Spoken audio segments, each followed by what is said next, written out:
There's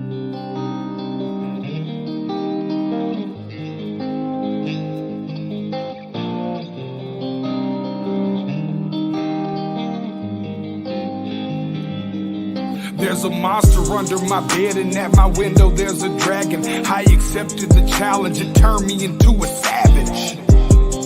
I broke a promise to myself again. I don't know why I am so vulnerable. They try to help, but I won't let them in. I guess rock bottom's where I'm comfortable. Both my feet planted when most people would have panicked. I embraced the storm. I found beauty in what was damaged. I'm not afraid of the boogeyman. Instead I look at him like he's a friend. There's not a monster out there in the world that's scarier than the one that's within. There's a creature in my closet. I can hear him rumbling around. The demon screaming in the distance creates such a humbling sound. The monster that's outside my window, he's like family to me now. The things that people are afraid of never let me down. Not to say this, no, but I'm hated so. My religious freaks say I'm the biggest beast and that I made it grow. When I spray this flow, I created more. Creatures are like when I heat up the mic, I'm a breed of the night, but I'm tainted though. By the darkness I'm binded, I sparked it and shined it. They find it cause mine is woe. But that they label me a demon seed. Wanna disable me to see them bleed, hinder me fatally and see them grieve, no. You would not believe the creature inside me. If you deceive, Khalifa's lively. We disagree when people defy me or try to take his. Whatever the fuckery toward them, you don't wanna break this. You forsake his with a sacred, then it's over no matter what your faith is. I'm a creature. There's a creature in my closet. I can hear him rumbling around. The demon screaming in the distance creates such a humbling sound. The monster that's outside my window, he's like family to me now. The things that people are afraid of never let me down. I managed to get myself in trouble, all of this pain. Yeah, I'm damn in the dope, dose of liquor's always to blame. If I could keep myself sober, I keep my hands to myself. I take a shot and it's over, that's how I end up in hell. I hope I don't pass it down to my offspring. They get everything from their daddy, feel like I'm addicted to all things. There's no reason to change, gone too far now. And I'm stuck in my ways, back at the bar now. They say I'm a flirt and they right, I ain't perfect, alright. So when I'm thirsty and perking and purposely searching for something that's hurting me so I just can't back up and go, I just back out of it slow. That's how it go, I got to back out the hole. What next like I don't know. Okay. I think they be laughing at me, hands be grabbing at me. Feel like God let it happen till we dab it blast from me. And these be a dab it dash really. Okay, yeah. I think I better let it go. Either that or I gotta let it know. I can't do that. There's a creature in my closet. I can hear him rumbling around. The demon screaming in the distance creates such a humbling sound. The monster that's outside my window, he's like family to me now. The things that people are afraid of never let me down.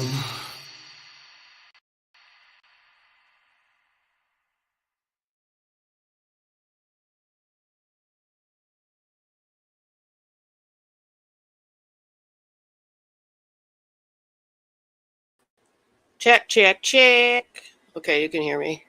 Hopefully the Wi-Fi is good today. Now, just please bear with me. I was trying to get some stuff set up. I should have already been ready. However, I am not. I got distracted by art and started painting shit like a dumbass. So I don't have everything set up over here, but I'm working on that. Now, let's see. I'll say some hellos in a minute. I don't know how these channels react to people commentating, so let me do my little button here. I never expected to commentate on a channel like this, so where's my classic fair use? I'm a little rusty over here. I haven't been on in a while. We'll do my disclaimer. Fair use, fair use, fair use, fair use. Fair use, fair use, fair use, fair use.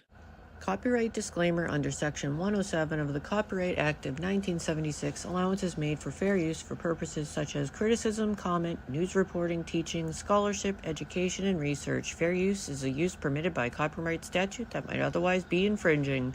Fair use, fair use, fair use, fair use.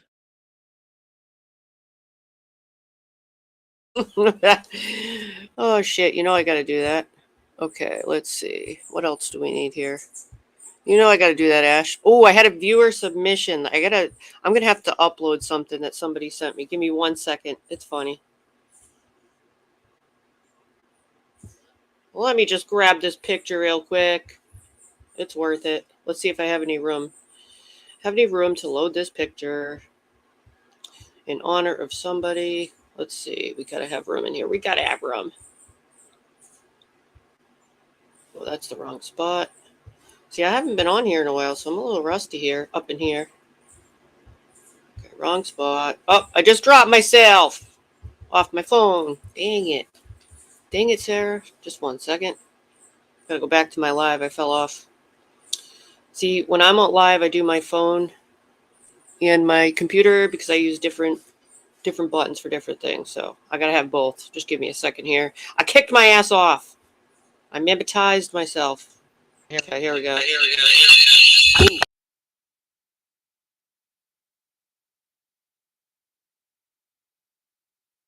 Sorry about that. Oh, I lost the top to my microphone. See, every time... What up, shit show? Every time I reconnect, for whatever reason, my earbuds kick me the fuck off. It's really annoying. I don't know why it does that. Okay, let me see here. I gotta put this viewer submission because it's worth it. Let's try that again without kicking myself off. Sorry, guys. Sorry. We're just hanging, We'll do it in the overlays. See if that works. Yes. Okay. Yeah, here it comes. Here it comes. Oh, yeah. It worked. It worked.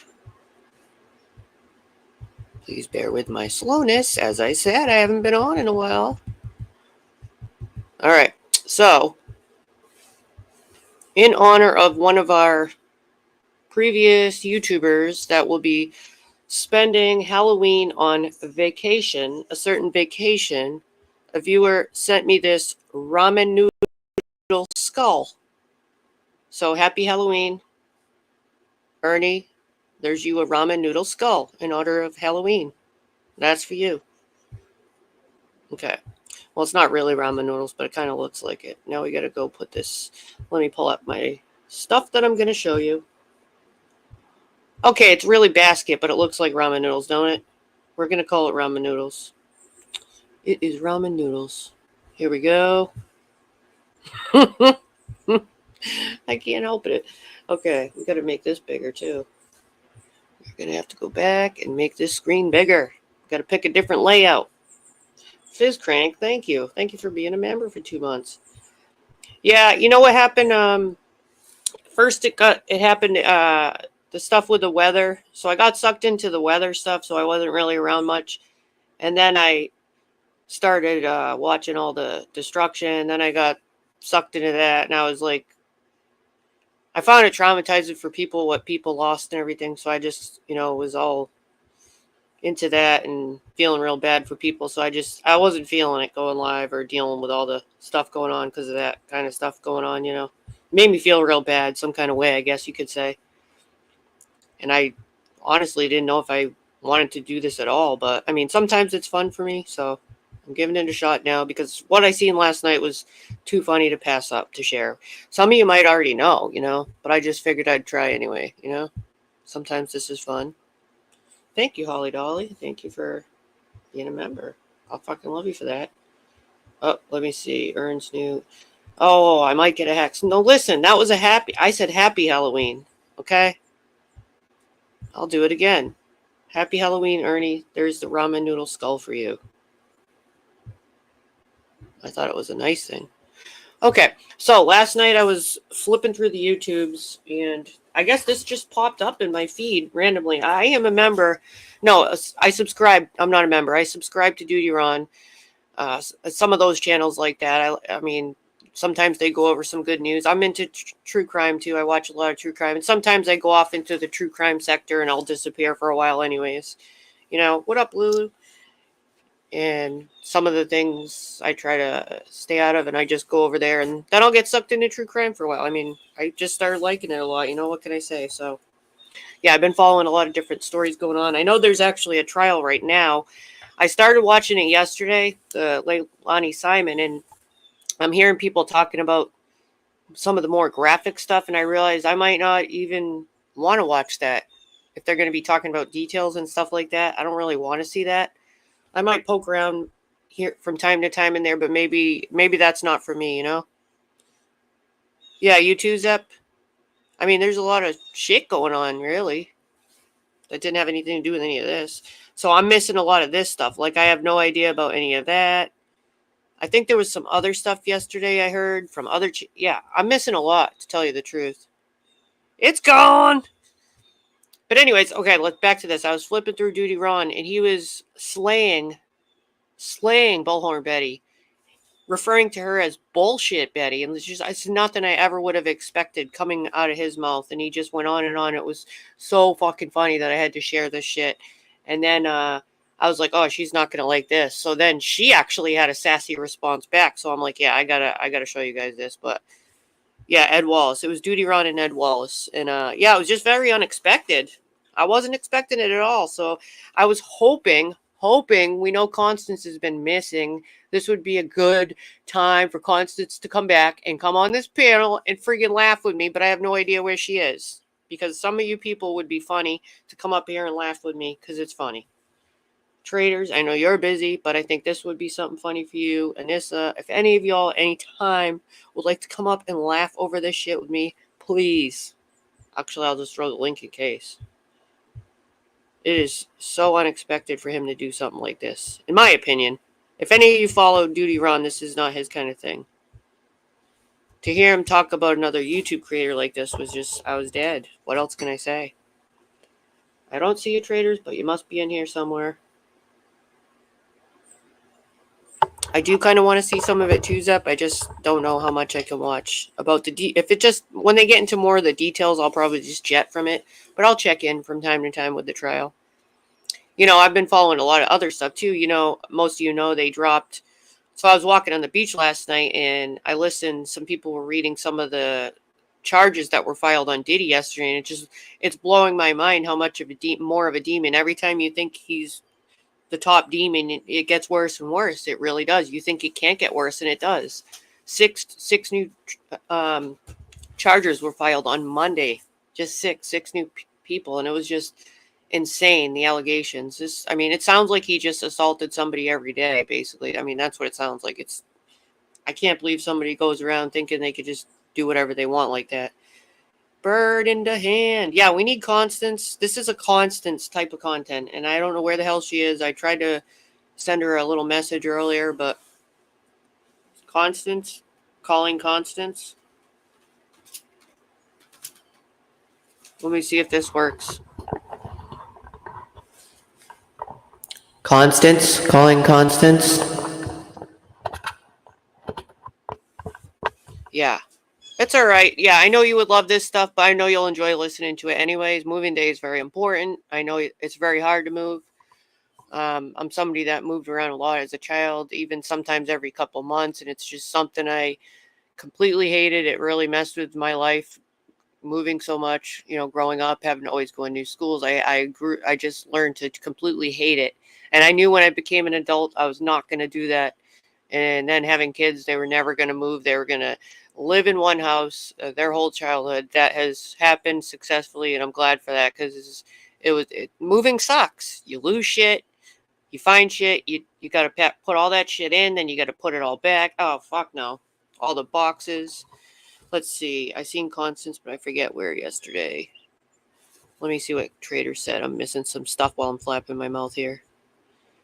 All right, you seen Constance at White Boy yesterday. I didn't see him. I'm missing a lot of people aren't coming up in my feed anymore, which is really weird. Maybe because I've been in some of the aftermath of the storm and stuff like that a lot. I've really been into a lot of that. It just completely blows my mind what happened from that storm, both of those storms. It really sucks. So yeah, I've been feeling pretty down about that for people. Oh, Constance is moving too? I thought she already moved. You mean she's moving again or just unpacking? Oh, that's right. She did come in there. I think I missed when she came in there, but somebody else said she was there. Oh, he crashed a motorcycle? See, last I heard when the storm was coming, I think I heard from his wife that something had, when they went out to help a neighbor, something happened to him and he ended up in the hospital. But I didn't know about that. The motorcycle, too. Oh, damn. What up, Truth Seeker? Kimmy Kims, all of you? Trying to get some of my greetings in here. Oh, here comes a friggin' plane. If these planes start getting loud, just give me a heads up in chat and I'll mute when they go over. Bird, Kims, I said, yeah, all of you. Okay, so back to that. So I'm trying to stay on topic. Yeah, I meant to go live earlier and get this done with, but I got distracted. I think I already said that by paint. I started painting some little miniatures that I made, and I'm like, what the hell are you doing? Like, ADD, back to your shit and get here. Think I did it on time? I missed it. Okay, so he was helping a neighbor move things around. He took a bike that they were trying to move around. Oh,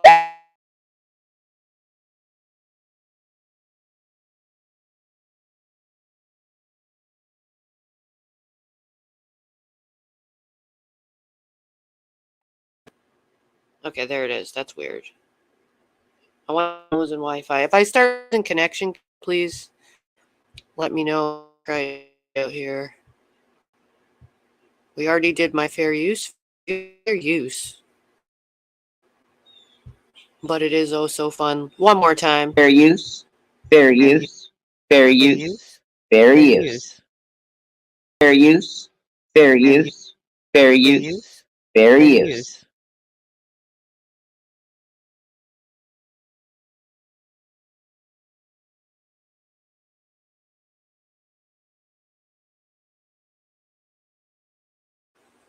Okay, I think I got it out of my system. Let me see. Let me go back over here now. Okay, so I think it started around the 3-minute mark. 3-minute. Let's see. Let's check it out. I will stop and do some laughing, and I hope he does not get mad. We will. Actually, I bet a lot of people are covering this today. I'll put the link when I get a chance, unless a mod can hook me up with Duty Ron's link. That would be cool. Maybe I'll pin it. This wild circus atmosphere. And Bullhorn Betty, I mean, look. All right, I'm pausing it for a minute to make sure you can hear it. Did you all hear that? Because I know my sound gets screwed up sometimes. Did you all hear him talking? I don't want to continue till I know. Get confirmation that you can hear Duty Ron and what he has to say. Because it is wild. And you know she got to be pissed. Can somebody just let me know that you heard? Okay, good. Thank you. All right, let's continue. And he uses his favorite word multiple times, jagaloon and jagaloonism. I'm going to have to hashtag this with jagaloon after. I don't even like to give her airtime, but I have to now. This has gone way too far, but this has happened in the Summer Wells case. First with Gabby Petito in 2021. Summer Wells, in that case, there was a circus atmosphere going on. Look at little Actually, I'll make it bigger. Quentin Simon. Who cares about the that comments? Case in Georgia was a cluster. And it was so much of a cluster that the police down in that jurisdiction in Georgia, Sheriff Hadley in Chatham County, they had to install no trespassing or no loitering signs on the block. There was a guy who was in hospice in one of the neighboring homes in that case, and they were out there causing a ruckus. It wasn't just her in that one. It was a bunch of people. But she's got a whole long history of bullshit. And I call her Bullshit Betty, not Bullhorn Betty. Hashtag Bullshit Betty. The reason I call her that is because she's shown her true colors. She's shown her cards. She doesn't care one bit about these victims. She cares about lining her pockets and making money. Oh, shit. And she doesn't have a steady income. So this becomes her income. And this is where the problem is. The motivation for her is not truly the victims or finding the missing people or children. It's for her own benefit. And she's Oh got shit! You hear that, Betty? all her audience fooled. I And see you. Let I me don't see. watch much of her, but I mean, I had to now go and look. Now that we see this, it's a disgrace. Ed, I know you got a lot to say. Yeah. Wait, you can't hear, Chica? Let me see. Can't hear crap. I went. Oh, the fair use. Oh, because it was so loud. I'm sorry. It's you know what? It must have been that's how I recorded it. She's naturally very loud. I'm sorry about that. Okay, we'll continue then.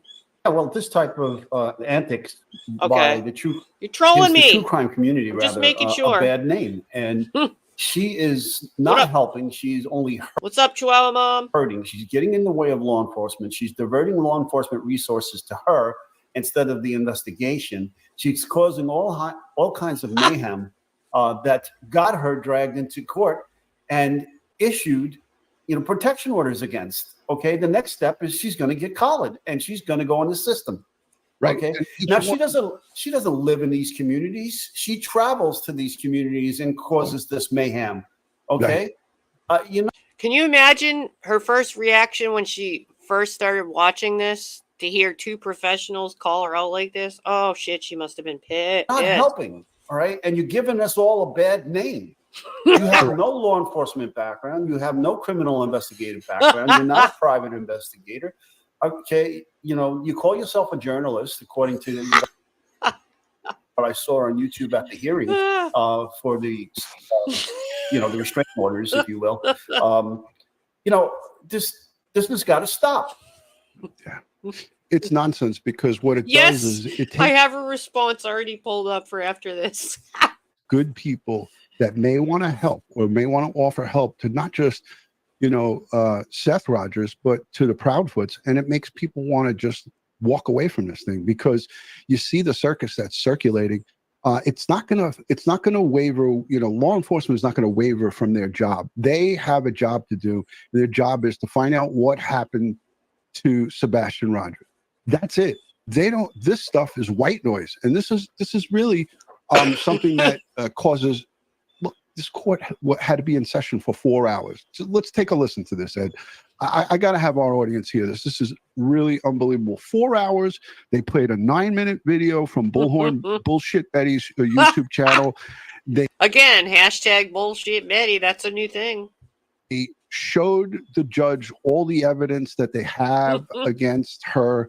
And it takes away from what's most important. Sebastian Rogers. Try to find this young boy and bring him home.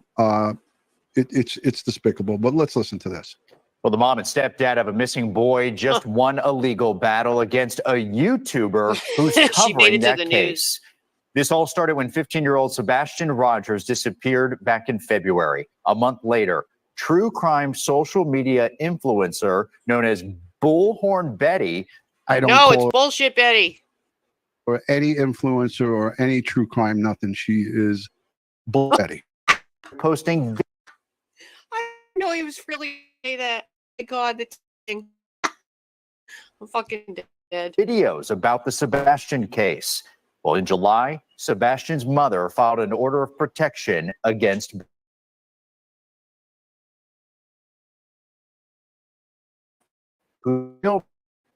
Andrew Griffin was arrested.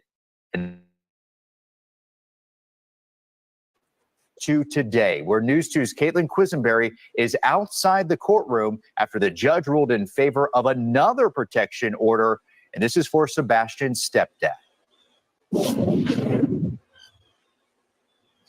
In this temporary order of protection obtained by News 2, Christopher Proudfoot claims that Andrew Griffin stalked and harassed him and his family. What? The defense for Griffin. Did she really say her house was destroyed? That's messed up if she did, because all the shit I watched was completely more horrific than I could ever have imagined. I mean, whole houses just floating down rivers, bodies covered in inches, feet of silt, still not even found.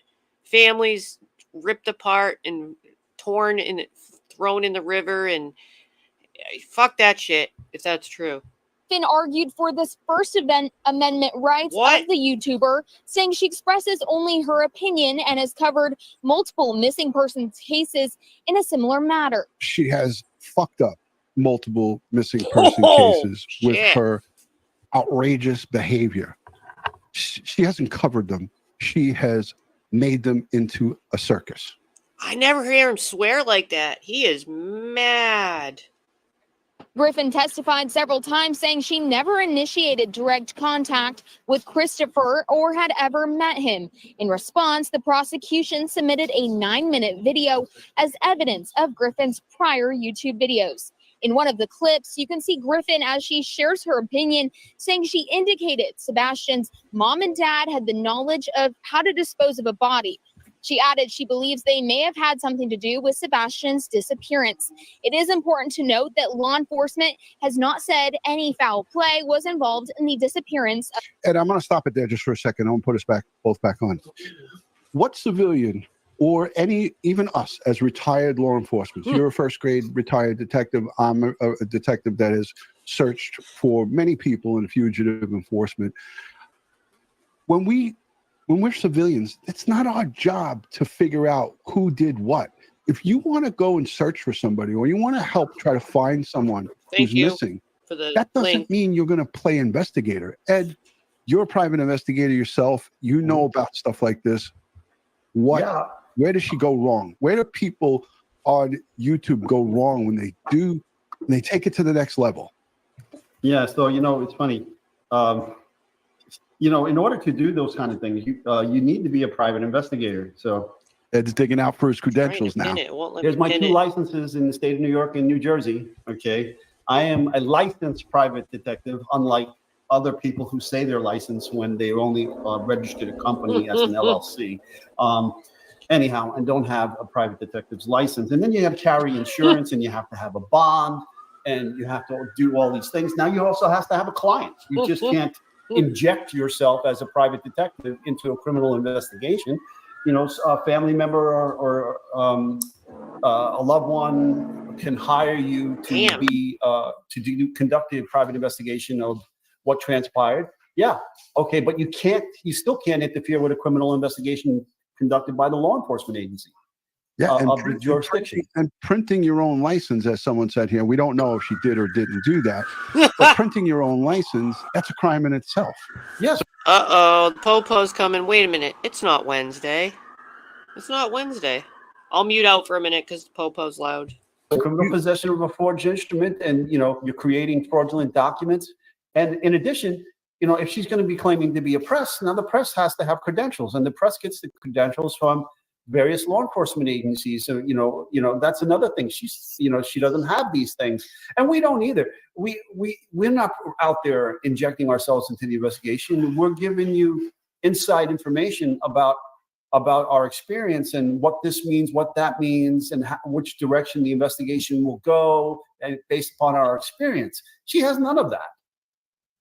That's what's unbelievable. And, authorities know this. They know, now that she's in the courts here, they have their own court clerks and law clerks that look into her background, look into these things. But as far as it goes with this protection order, I looked it up, and it is a criminal. It is a civil proceeding to get a protection order. But once you break them, they become Class A misdemeanors. And it's alleged here. Yeah, that's the weird thing. So the judge ordered her not to talk on the family, and she's still doing it. I believe she went live right after court and talked about them. I don't know what she's doing. She's going to get herself in trouble. And it's talked about here that she's broken some of these orders of protection, these protection orders, as they call them in Tennessee. But they are punishable by 11 months and 29 days. And do the math, that's a year in prison. And if she broke 6 of them, or 4 of them, or 2 of them, or 3 of them, or whatever the number is that she's broke, because she's got a court date on November 20th, you could be, if it's 6, she's looking at possibly 6 years in jail for breaking it. Man. I'm going to play a little bit of a clip from an attorney in Tennessee. That's what you look at when you she could go to jail longer than Ernie. Violate. Better stop it. This civil proceeding that we saw on Friday. When you violate those orders by the judge becomes Class A misdemeanors. So she's riding a slippery slope Yeah, it's right horrible. now, and she's doing it all to herself, and she's doubling down because after the judge gave these orders out, Damn. she went live on her YouTube channel and called the judge a fraud, and called or badmouthed the judge and said that he was running a criminal enterprise. And I think it's a very bad idea when you've seen a judge and you know, just went to court and then you go on a live and badmouth him like that and criminal enterprise and all this shit. You don't think that Duty Ron and Ed Wallace are gonna tip off people and get this shit and everything they found back to that judge? I would be very cautious if I were her. in the state of Tennessee, and talked about criminal enterprises with the Proudfoots. It's not worth going to jail. But it's just, it's laughable, but it's causing a lot of havoc in this community, in this area that really doesn't need this extra nonsense. So Ed, you and I shake our head at this. This is not what any good citizen does. And listen, for those of you who are out there supporting people that do stuff like this, just know this: you judge by the company you keep. And if you're keeping company with someone who's conducting themselves how bullshit Betty is conducting herself, then my grandmother said it to me when I was young. You're judged by the company you keep. And if you want to support someone who's doing stupid shit like that, then that's on you. We're all adults here. I mean, Ed, anything to add to that? I mean, she doesn't have a great following, right? She has she's like what, 30, under 60,000? I don't know. You know, but she's got a following. And that's my point, is that there's people that are buying her bag of shit. They're buying her bullshit. Buying her bag of shit. Oh my God. Wow. Hey, Buttercup.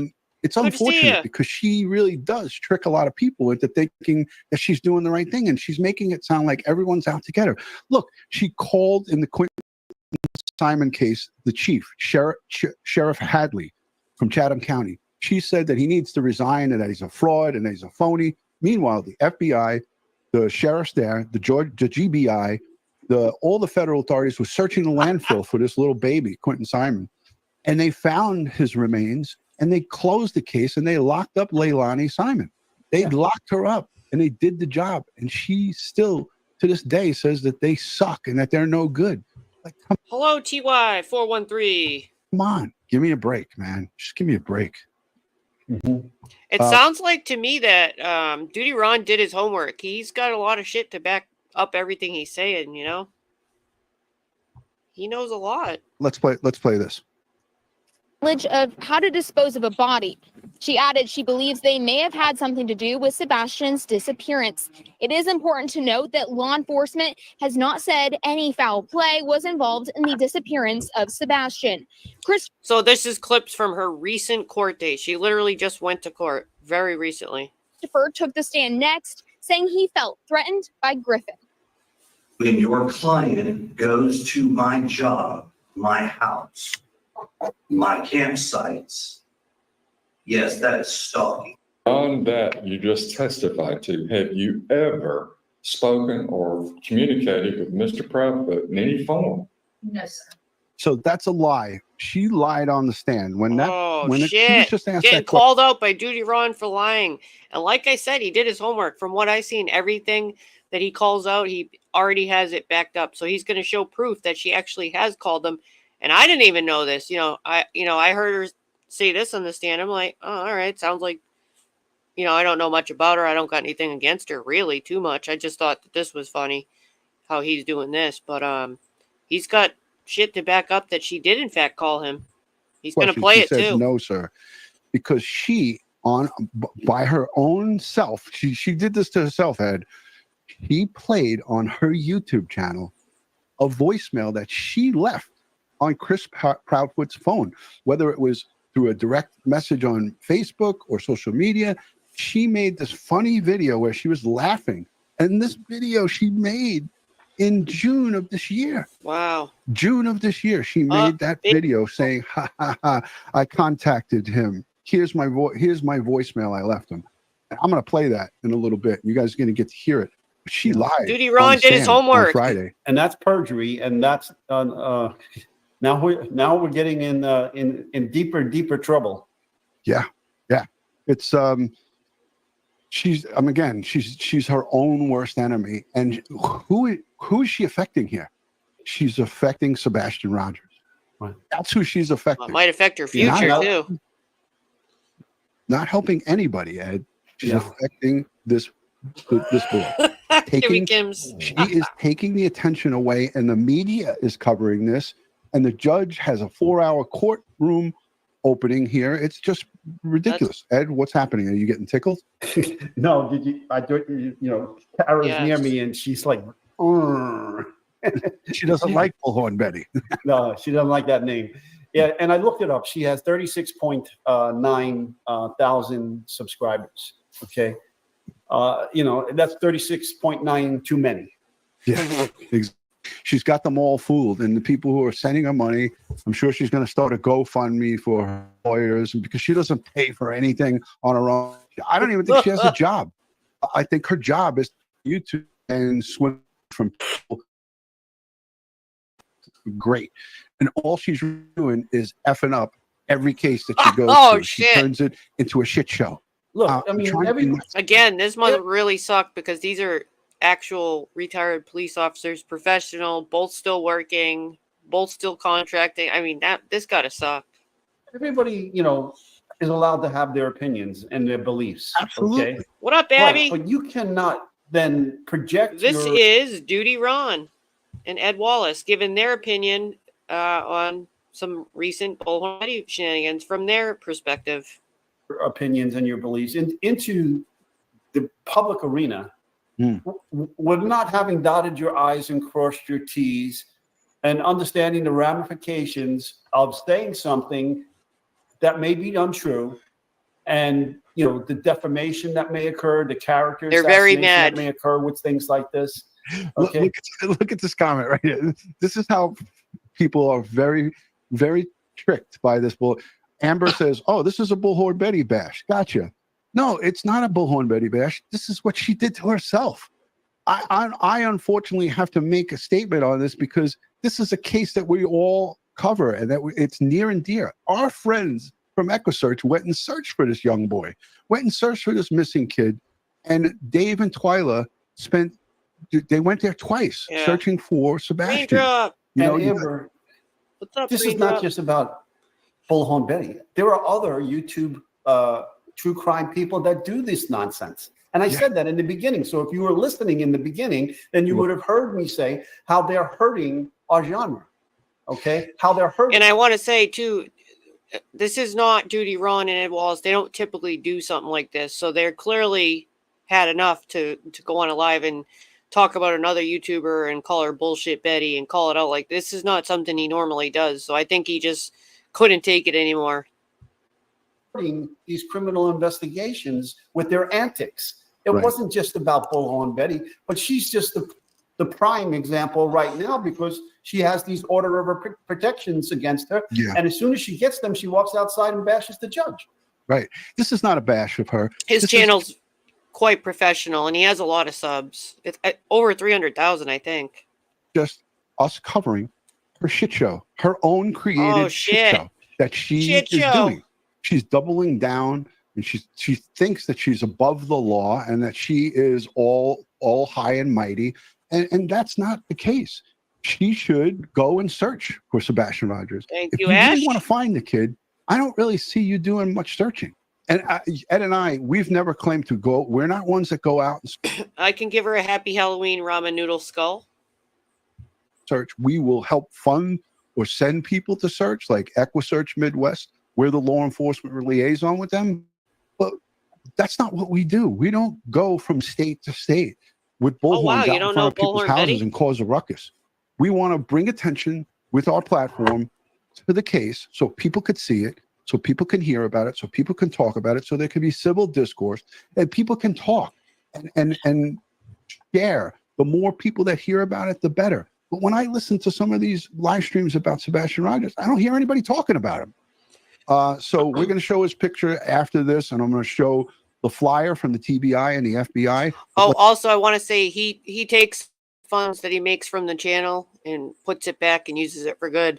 Like, I believe it's in this live. I believe he took 12,000 of his funds from this channel and put up billboards of missing children. I believe Sebastian Rogers, actually.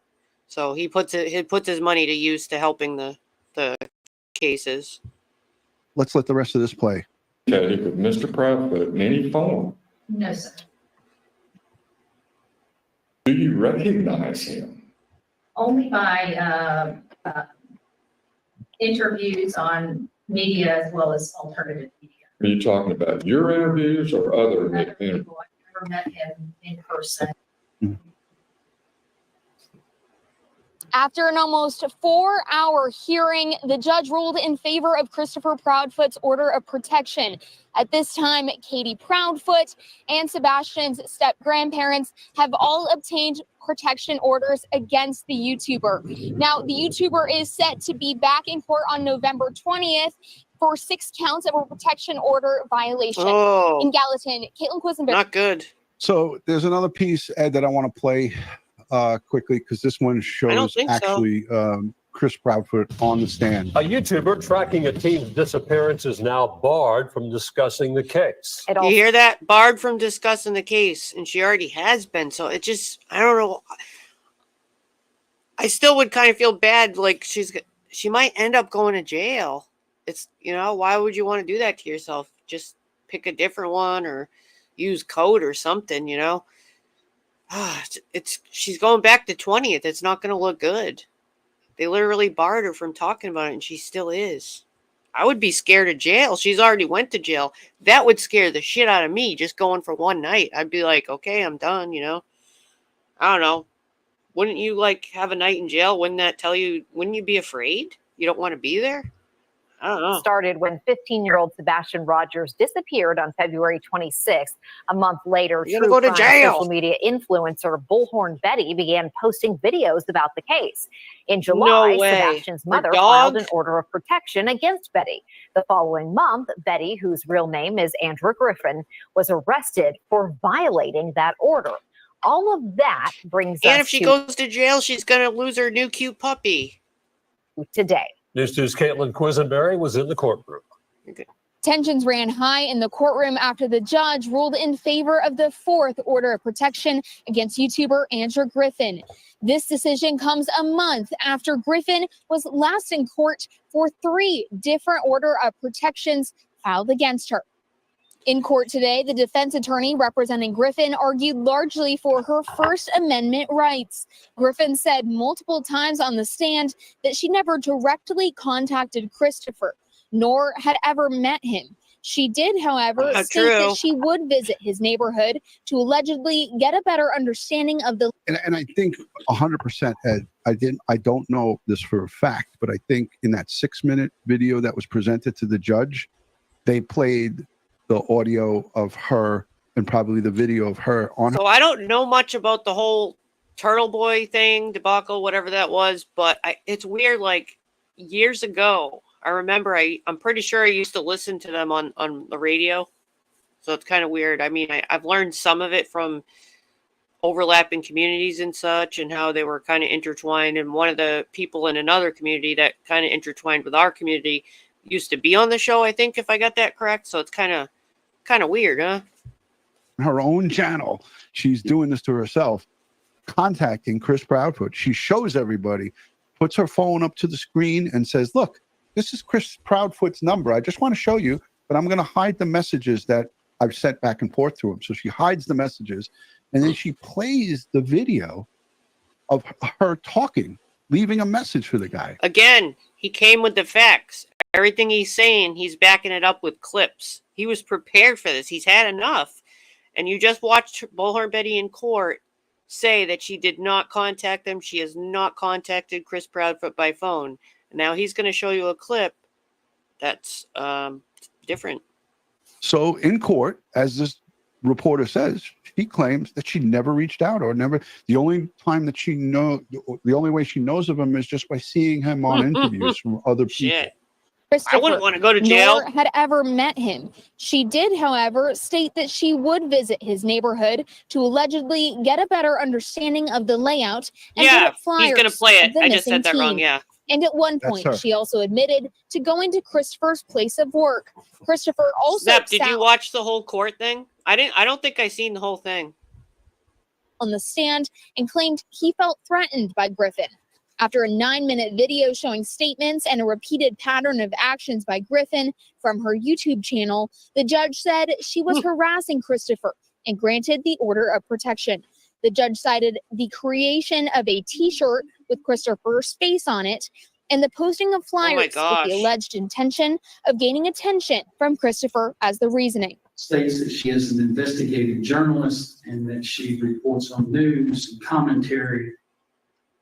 Somewhere along the line, this turned not into a pursuit to find Sebastian Rogers. It turned into a personal vendetta. How about that, Ed? Busted. She claimed to be an investigative journalist, and the judge had notes there. He had copious notes that he was reading through. And he said that it turned into a personal vendetta. And he didn't just come up with this himself, Ed. This judge doesn't just pull this out of an hat. Constance would He love doesn't this. just make this up. Constance, where are you? And you know, Bullhorn Betty went live right after this proceeding and called this judge a farce. She said that he had his mind made up before the court proceeding even happened. She totally discredited this court. That's never a good thing to do, Ed. Your thoughts? And you don't think when she goes back to court, November 20th, that video not going to be already watched by this judge? Do you think he's going to like it? I don't think so. Oh, thank you, traders. Yeah, you kind of. Hey, crispy treat. You're going to be sentenced by this guy. You kind of don't want to piss him off before the sentencing. It's never a good idea. Yes, yes, I don't know. Bird. Maybe it's just me. Maybe I'm wrong. But she said that she was a paralegal in the past. She said that she worked in and around courts for a long time. Yes, I have heard her say that. Now, I don't know if that's true. As far as the investigative journalism goes, I really think some of it, I think, you know, she used to, I think, have some sort of relationship with JLR, and somehow they broke apart, and there's some kind of anger towards that and jealousy, it seems. I think she's, all right, I'll say she appears to be very jealous of Magnolia and JLR, who do not do drama, nor do I ever see them respond to any of her stuff when she says their name. But one time I did watch her having what appeared to be a tantrum, and she was saying, I used to be Magnolia. That was me. And that's like something that I don't usually hear adults saying here on YouTube. It was kind of weird. That just told me that she, in my mind, that seemed like jealousy to sit there and say she used to be in Magnolia's place. And I think that with all the subs he has and everything, I really think she's trying to kind of mimic him. And you know, you can't be JLR. You can't be all over the place no matter what. He's here, there, and everywhere. And I think she wants to be Magnolia. That's what she said. Kind of weird. She claims to be That's a lot true, of different Chihuahua things. Mom. You can be anything you want. She is an investigative Hello, Vince. journalist and that she reports on news and commentary. Pardon my French, but hell no. Somewhere along the line, this turned not into a pursuit to find Sebastian Rogers. It turned into a personal vendetta. Shit. You know, it's interesting that you came to Sumner County to help assist in finding Sebastian Yes, Rogers. Kimmy Kim, despite everything going on and everything that has with him, I'm just using him as an example. No matter what has happened with him and everything, I'm just looking from the success part and channel numbers and all that. You know what I mean? Like, he's grown a lot and she's never quite hit that where he is, you know what I'm saying, successfully wise on here. Not the past or any of the shitty he's got going on. I'm just saying I feel like she's kind of jealous of both of them. I feel like that was kind of a weird thing to say. I used to be Magnolia. That was me. You know what I mean? When she was basically like crying on here. That just was very strange to me. That's all. But there's been really very little testimony by you of what you've done other than harass Miss Proudfoot and Mr. and Miss Flowers. Yeah. Bam. And again, this guy doesn't just pull stuff out of the air. He doesn't. He has to do his research. He has to get data. judges don't. He's had a lot of just speak lawsuits. on things. He's not watching YouTube videos. However, he did have a 9-minute presentation of Bullhorn Betty's Best. So, he has law clerks, and it's their job to help him do the research to prepare for the case. Abby, they're going to get into some of that and give their opinion on the mental status and stuff. And it got me thinking, maybe perhaps she is. And again, I'm not like trying to like, if you like her, that's all right. If you're in here and you like her, that's cool too. Like, I ain't got nothing totally against her. I'm just going over kind of what I see and what they're saying. Because I thought it's not every day that this channel does something like this. All right. So Night Stalker! She's coming in here and thinking that, she's going to pull the wool over this guy's eyes. She's sadly mistaken again. Shit. again, Gross. bingo. All right. So, I want to give some context to everybody. What happens when a person violates a protection order in the state of Tennessee? So we're going to take a look at this together. I didn't show you this, Ed, but I know that I do my research. So it's got to be similar to what we do here in New York. Pretty much. Yeah. So watch and listen. I hope that Bullhorn Betty sees this, but I'm sure she knows it. Well, not just her. I hope everybody that pulls stunts like this see it.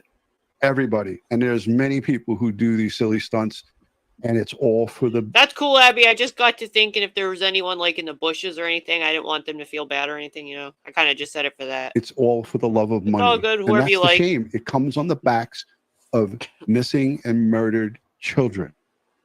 Missing and murdered children. And, Bullhorn Betty doesn't really discriminate. She went to Moscow, Idaho, put an Idaho 4 and parked her ass right outside 1122 King Road. Oh, I didn't know that. She went and made a mockery of Gabby I didn't know she did the Idaho 4. Petito with yelling and screaming in the streets, along with a lot of other people. And a lot of things. She doesn't discriminate. She goes to all of these cases where she knows that there's going to be attention. I just wish she would have came to Massapequa Park. That's true. Long Island, you got it, because Raz. then I would have gotten out there and I would have gotten to meet her. I just again, if you already went to court, that would scare the hell out of me, and you already spent time in jail. Wouldn't you be afraid to go back? I don't know why she's not stopping. They might send her to jail. In and of itself, you think of like a DUI, refusal to blow in a DUI could be its own separate action, and that's true about the violation of order of protection in Tennessee. So getting back to what I was talking about before, we say quasi-criminal. Truly, an order of protection is not a criminal proceeding. It is a civil proceeding, but it has some dynamics to it, some procedural aspect to it that make it similar to a criminal proceeding, like the notice issue. But when they violate an order of protection, that is a crime in and of itself. But you violate a protection order in the state of Tennessee, it makes it a crime. I didn't know that. So the proceeding, and I think hey, good Tara. Bullshit Betty is paddling this to her fan club and her people, her audience. It was just a civil hearing that I was attending. It was a 4-hour civil hearing that gave you strict orders to leave certain people alone and stop harassing them. Man. And when you violate that, here's the result. It's a Class A misdemeanor. Those are punishable by 1129, so 11 months and 29 days being the max. 11 months and 29 days. And there you have it on the board, friends. Wish there was a way I can get that off. Bullhorn Betty, stop it. You're going to go to jail for Christmas. Let's see. You also often see people go back in. Constance, I've been looking for you. I don't know if you're busy or not, or wanted to come up and friggin' laugh with me, but you're welcome to. I just wanted you to hear all this because this is right up your alley. It's crazy. If they have an active order of protection Hey, and Jaden. request an extension. 11 months and 29 days for each violation. Violated 6 times, violated 4 times, you got 4 years. You got 6 She's years. gonna put herself in jail. When you violated 6 times. Why do you want to go to jail? And then what can happen is the judge can take that 1 year order of protection order, they call it, and he can extend that. It's not like a year will come by and it'll just go away. He can extend it. Of the order of protection if they have an active order of protection and Okay. request an extension of the order of protection in the civil proceeding. Constance, I just knew this was up your alley. I don't know if you've heard the whole thing, but it's definitely, it's crazy. I've never seen Duty Ron go like this at any of the YouTubers, but he let it all out. He's not happy with Bullhorn. As, some additional protection that they're getting for the violation.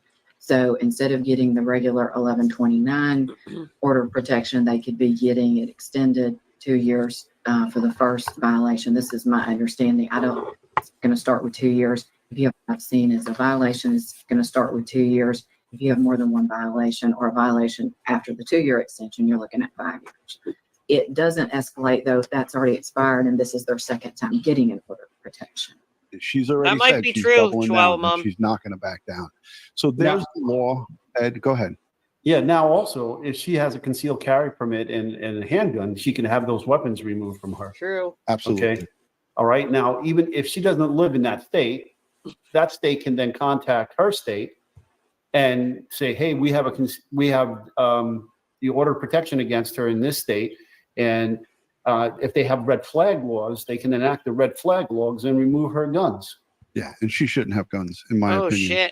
Oh, shit. He has stated, I don't know anything about whether she owns them. That's not my business or anything, but she has stated that she has given her guns to her mother. I don't know if it's true. I question her mental health, really, because of the way she acts. Amber Alert, here it is. This is from TBI, TBI.gov. Sebastian Wayne Drake Rogers. This is what this case is all about, folks. It's not about anything else. So this is the poster that's active and up, and it gives his pedigree: age 15, male, white, brown eyes, brown hair, 5'5", 120 pounds. The Nick ID, NCIC, missing from Sumner County since February 26, 2024. And this is the Amber Alert, and it goes on. That's from the TBI. Let's go to the FBI's website, and they have more information. Can y'all hear me on my earbuds? I had to switch for a second. I wouldn't be surprised if they came and got her guns, you know? You can download this poster like I did, and you can view it. I don't know, Buttercup. The reward is now $100,000 thanks to, I don't think so. I believe, Dog the Bounty Hunter increased it from the $50,000 that the FBI put out. So now it's up to $100,000. So these are some of the things. I'll link it all in the description. If that's true, that's not good. If somebody gets that clip to the judge or anybody in the Proudfoot state that they don't feel safe, or any of them say that, they might take them. I don't know. Thanks, Abby. Let's just see. Hold on. Yep. This is it. I think I have one more. Okay.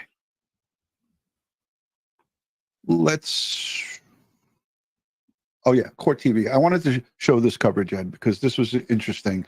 It's a little bit more lengthy, but it goes inside the courtroom. So Court TV, this was from Friday night. They showed some of the testimony, and it looked like this goes a little bit deeper. And I think in 4 hours, she might have been up on the stand once or twice, maybe. And then in the second part of this testimony, she all of a sudden has a change of heart and then says that she did contact Chris Proudfoot. So let's take a listen to this.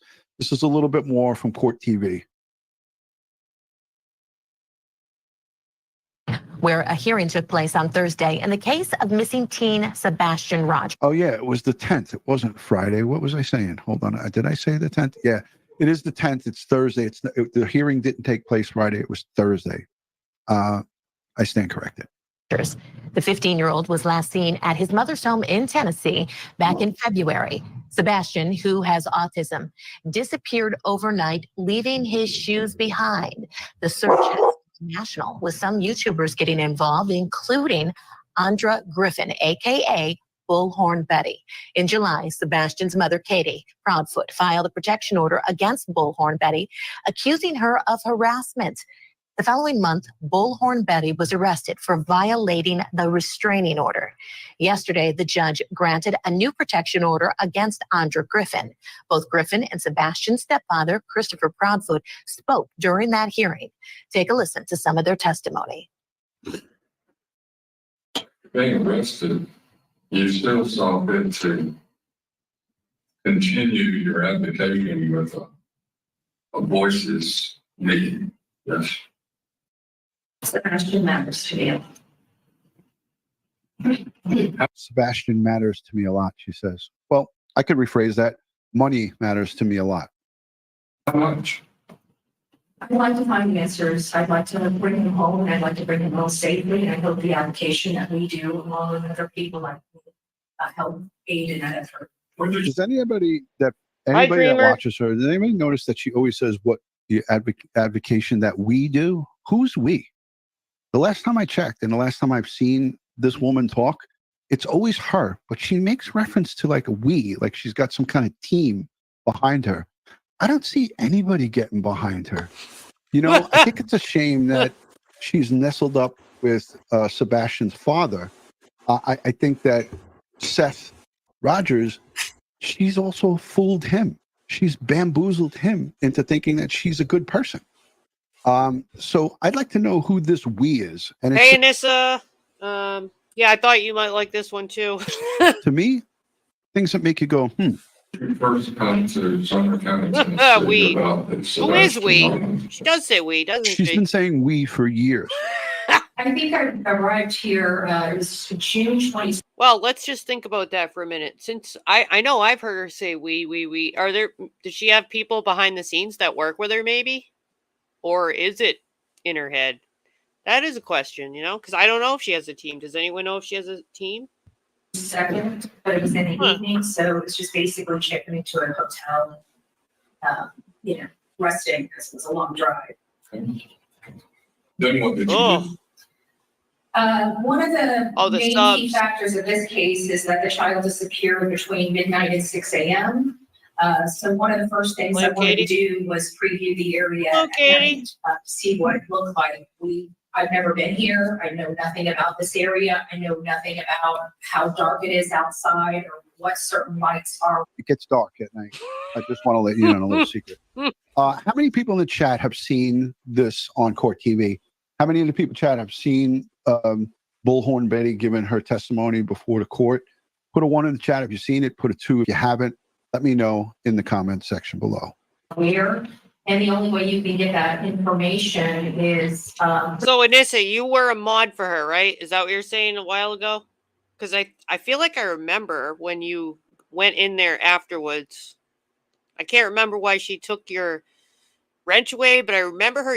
I went in there once and I watched a replay or something. Maybe it was a replay and I saw her yelling at you and I was like, what the hell is she yelling at Anissa for? Previewing it at the time, the night that it allegedly happened. And as as being a investigative reporter, I do look into those. I look into factual information, whether things hold. Ed, in court, she's actually calling herself an investigative reporter. Is that laughable to you? Yes. Yes. That was a yes from Ed, in case you couldn't hear it. Water or can be disproved. So what did you do? I got up, I took a stroll, and of course I have a dash cam in my car, so I just click it, and I basically... Let me ask you this. Yes.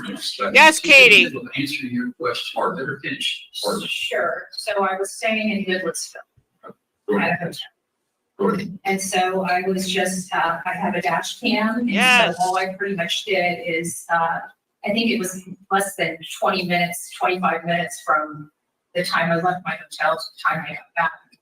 And I just drove through and got a nighttime view and looked at everything that we saw on the news, just to get a lay of the land. A lot of people were making a lot of allegations related to the video that was seen, and I wanted to see what the shadows, where the lights were, just a lay of the land, so to speak. Please be very certain with your answer.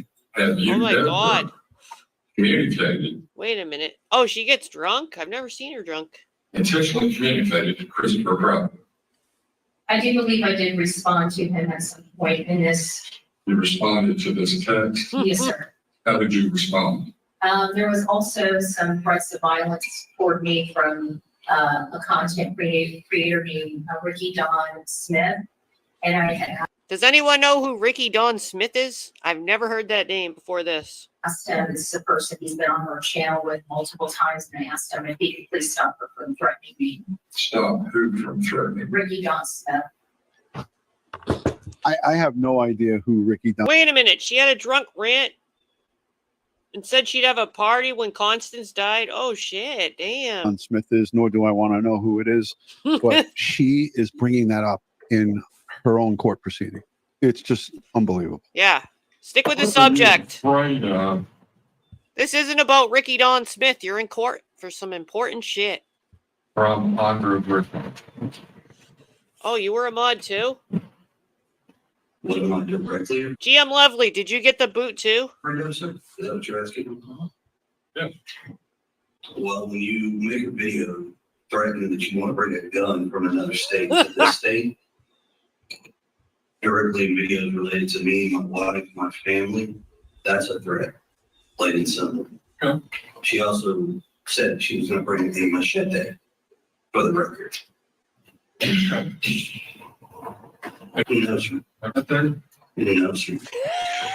you agree that what's seen and heard is unheard? I'm not an expert to make it. I didn't know she drinks. Ricky Don Smith. Possibly. Oh. Maybe. Brother Grant. That Oh, Griffin never that's directly her? called you, texted you, correct? Besides exchange receipts. Hasn't contacted me other than via Contacted you based off of hundreds. Is it possible, Boyd? I don't know why it's skipping. I think that's on the court TV site. I'm just going to go back. But basically, he asked her if she's contacted him and how many times, and he said hundreds. Did you hear that, Ed? Oh my God. I couldn't hear it. It's very choppy. Oh, Yeah, I it was didn't know skipping that. at that part. I don't know why. This is on the court TV. I'm going directly from court TV's website. Do you believe everything on the internet to be truthful? Possibly. Maybe. Brother Grant. That Ms. Griffin never directly called you, texted you, Oh, damn. correct? Besides exchange receipts. A meltdown over a fence? Well, if you look around and see that some people's whole house was swept away as well as their children, grandparents, mothers, fathers, sisters, brothers, bodies are still lost, I think a fence can be replaced quite easily, as opposed to people losing their whole house and life, just saying. Contacted me other than via Contacted you based off of Yeah, it's skipping. So I'm not going to play this because I don't know why. Yeah, I don't know why it's skipping like that. I didn't listen to it until, I just saw it and I downloaded it and I put it on. But essentially that's just, look. Neighbor wars. The bad part about this is that this directly affects Sebastian Rogers. And it's so negatively impactful on the case that it takes people who, let's just say there is somebody watching a video about Sebastian being missing that wants to donate money or that wants to donate resources, and they see this circus. They see court proceedings happening because of people on YouTube making this thing into a circus. It deters people from wanting to help. Ed, I wanted to go with you for some of your thoughts on that. Yeah, absolutely. Oh my God, as a I said, shingle? you're taking valuable resources in a time where most law enforcement agencies are having their budgets cut and so forth, away from the investigation to deal with your nonsense of a potential suspect. Let me give you that. I mean, these people have not. The investigation has not been closed. These people have not been cleared. Okay, the mother and the stepdad have not been cleared, nor has the father. So there's still an investigation going on, and now you're causing all kinds of mayhem in this investigation. All right, you have to think before you do. I mean, just because you can do something doesn't mean you should do that. That is true. Okay, and you have to understand that for every action there's going to be a reaction, and some of these things. Yes, I say that often. Consequences of which you're Hello, dealing Booty with it Farm. now because of what you've done. Right. And these are life lessons that you should have learned as a child, that your parents should have taught your children these life lessons about consequences. Right. And she has a history. I mean, look, for me, and even if you didn't learn it as a child, we should know as adults by now. it doesn't At this matter point what in life, happened in the past, but she's not a young person. She's an adult. She's at least in her 40s or maybe 50. I don't know. But the bottom line is that she has life experience where she's been in trouble in the past. And that doesn't matter here. What matters is like you said, you're supposed to learn from your mistakes and not do them again. We saw it in the Quentin Simon case. We saw it in Summer Wells. She went over to Don Wells' work with a bunch of other people and got the guy fired from his jobs allegedly. And these. I actually was watching all of that back in the day when that was all going on, that whole situation, and she did get him fired. All things that have happened in the past. And now you look at this, right? And you look at this and you say to yourself, where's that screw loose? What's happening with this person? Oh, why is this person continuing to do this? This has gotta hurt when she watched this. Why is that screw loose? What is happening? And why, another thing is why are people cheerleading her on? Why are people getting behind her and saying, you're doing a great job? I watched her outside of one of the jails in Georgia when another YouTuber got locked up, and she was calling the correction officers frauds, fakes, phonies, that, shame on you, you're not doing your job. Yep. And she called out Sheriff Hadley and said that he should be fired. She actually claimed that she got him fired at one point on her YouTube channel. Yes, I remember this. This is when Dolly got arrested. He was in there just long enough until they bailed him out. Guy's still the sheriff there. He was going to leave and take the sheriff's position in the state of Texas, but he decided not to, and he's still there. He's still in his position. Ed, you got what about my mother? Yeah, Kelly Dime nailed it right here. The problem is she doesn't think she's doing anything wrong, and now she thinks she's the victim. Okay. Right. Well, here's the thing. She's a self-appointed investigator, self-appointed journalist, and she takes up these high-profile cases. Don't forget self-appointed paralegal, okay? And she's got it in her mind somehow that she is helping these investigations, and she is not. She's hindering them. We report, Ron and I report the facts. We bring you the story, and we tell you, from our personal experiences as detectives in the NYPD, what things mean and how we view things based upon what we learn from the reports that are in the news about specific high-profile cases. We don't go out. Whoa, come on. Jaded, 34. What the hell? To some suspect as self-appointed vigilantes and start following them around and harassing them and making phone calls and ghosting them or outing them and all of this stuff. This is ridiculous. Yeah. And this is another thing too, is like people are saying like she calls herself the victim. Everybody's wrong. Like, in other words, since the judge didn't rule in her favor, the judge is now corrupt. And look, the judge is looking at all of.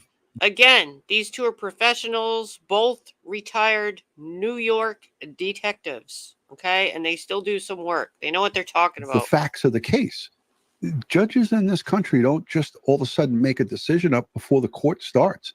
They have, like you said, they have their law clerks, they have their investigative folks that go and grab data and documents, and then you have the defense and you have the prosecution who brings the case forward to them. In this case, it was two attorneys, but they both did their due diligence, fighting for her defense and fighting for. Look, no matter what number of charges it is, even if it's 30 something, even for 40, whatever, that's really insane. Is it really that high? Is it really over 30? What? That's insane. How can somebody have that many charges and not be in jail? Are you kidding me? I'd have to see that to believe it almost. That just sounds insane to me. Come on. Or the Proudfoots. And the bottom line is that okay, Constance, we're looking at Jagaloonism 101 is what's happening. I gotta put that hashtag in here. Jagaloonism. So when he's mad and he calls people out, he usually the fuckery on here, he'll call them jagaloons. That's like his word. He always says that when he's angry. Jagaloonism. That's a new one. Here, and I'm gonna just play some audio of this is from June. Okay, Jagaloon. so this case started in February, and this call was June from Jagaloon. Bullhorn Betty to Chris Proudfoot, and she put this on her own channel. And I'm just going to play the audio because it's from another channel that I guess clipped it. But I think it's important to hear it because this is how bold and brazen she is, and this is how she feels that she's entitled to do the things. Oh my God, I just noticed something. I didn't see this before. Look at, there's a little street sign. If you can see the cursor, it's under the live button a little bit right here. See that green street sign? It says Jagaloon. Jagaloon Lane. I didn't see that before. He has a street sign that says Jagaloon. That you're not supposed to do if you're a good citizen. So let's take a listen to just the audio of this. Contacted these people. I've never contacted these people. Oh my God. I've never had anybody contact these people. This is infuriating. Oh, shit. Right, Katie and Chris. Oh, Chris, remember that text message I told? Oh, let's read. She's talking directly to Chris now. Chris Proudfoot. That's Katie Proudfoot's husband or significant other. Not the father. That's not Sebastian's father, but that's who was living at the house where he went missing from. So it's the mom, biological mom's either boyfriend or husband, and she's directly talking to him. She's on the screen. Again, I just want to say she was just on the stand in court when the judge asked if she's ever contacted him by phone or any means, and she said no, I've never contacted him. And this is her now stating, a clip of her stating she contacted him. So listen up. She's talking, but I don't even want to give her the time. So I'm just going to let you guys listen to this audio. So now this is her talking to him, and she shows her phone and shows his name with his number or his name, his contact, and then she says what she says. This is beginning to sound like a female Cyrax. I think Raz was on to something. Right on the video. Read the text message. He's good. He's right next to me. I'm not going to read your response to me, but I'll read my message because I want to see if it rings true to you now, Mr. Proudfoot. Oh, there she is talking to him. Oh, I put a message. Oh, it was a voicemail message. And just to show you that this is the real Chris Proudfoot. Oh, okay. That's her I calling just don't want him. you seeing the message he wrote me because I don't have his permission to use it. Wait a minute, Betty. I thought you said on the stand you've never contacted him via phone. That was weird. I didn't play my voicemail clip. It's Bullhorn Betty. I did want to stop by because I saw you on another channel that protects criminals, which is kind of odd that you circulate those channels. However, I love it again. there was one comment that you made about how we need to take law classes. And I just wanted to let you know, I don't know if you know this about me, but I worked in law offices for years. I have a paralegal degree. There you have it. So I said this earlier on, and there was a bunch of people in the chat saying she's never said she has a paralegal degree, but here she is saying it to Chris Proudfoot. Yeah, I've heard her say it. I mean, you can't make this stuff up. With honors. I have a paralegal degree. Hey, stop. So waited. I have a paralegal degree. With honors. With honors. Ed, where have we heard this kind of language before? I graduated law school, summa cum laude. Oh yes, Ed. Say it loud. Say it proud. Yeah, we heard this. And then she murders her 16-year-old. Oh my God. Despicable. So let's listen. As a matter of fact. So I have a paralegal degree. And I graduated with honors, as a matter of fact. So I know you think I'm an idiot and don't know what I'm doing, but I can promise you I do. And I've done investigative work on cases just like this many other times. So if you would look, he's holding up his sign. Look, he's holding up the Jagaloon sign in his hands. I didn't even see that before. He's holding it up to the camera. Oh my God, I wish I could make this bigger. Oh, I just rewound it 10 seconds. My bad. All right, you're going to see him hold up the sign again. Here it comes. And don't know what I'm doing, but I can promise you I do. And I've done investigative work on cases just like this many other times. So if you would like to talk off the record, I'm happy to hear what you have to say. But honestly, this is where I stand. So take it for what you will. Oh my God. Jagaloon. So, Chris, I just wanted to let you know. June. How do you like me now? I mean, you didn't like me before. You didn't like me before. But I just want to let you know, knock, knock. Hi, I'm Bullhorn Betty. I told you I would be up in your orifices and up in your colon. Ew. Okay. I'm not far enough yet. In a second. I'm not far enough. I told you to be painless. Like you didn't even know what was up there until boom. Right? What the hell? I see a polyp. Ew. Wow. She just said she was up his anus. Up in his orifices and saw polyps. Why are you in Chris Proudfoot's bunghole? You just said you never talked to him in court, and now you're up in his bunghole looking at his polyps. What in the hell, lady? Get out his polyps. Get out his bunghole. You sicko. This is where I question mental health here. Like, she's telling this guy she's up his ass and she sees a polyp. Ed? There's no doubt in my mind the judge saw this. Okay, and it was probably introduced I there. can't take it. This is crazy. Oh, this is crazy. Wait, what? She does have a paralegal degree. I called the college. Oh, you did? She does. Okay.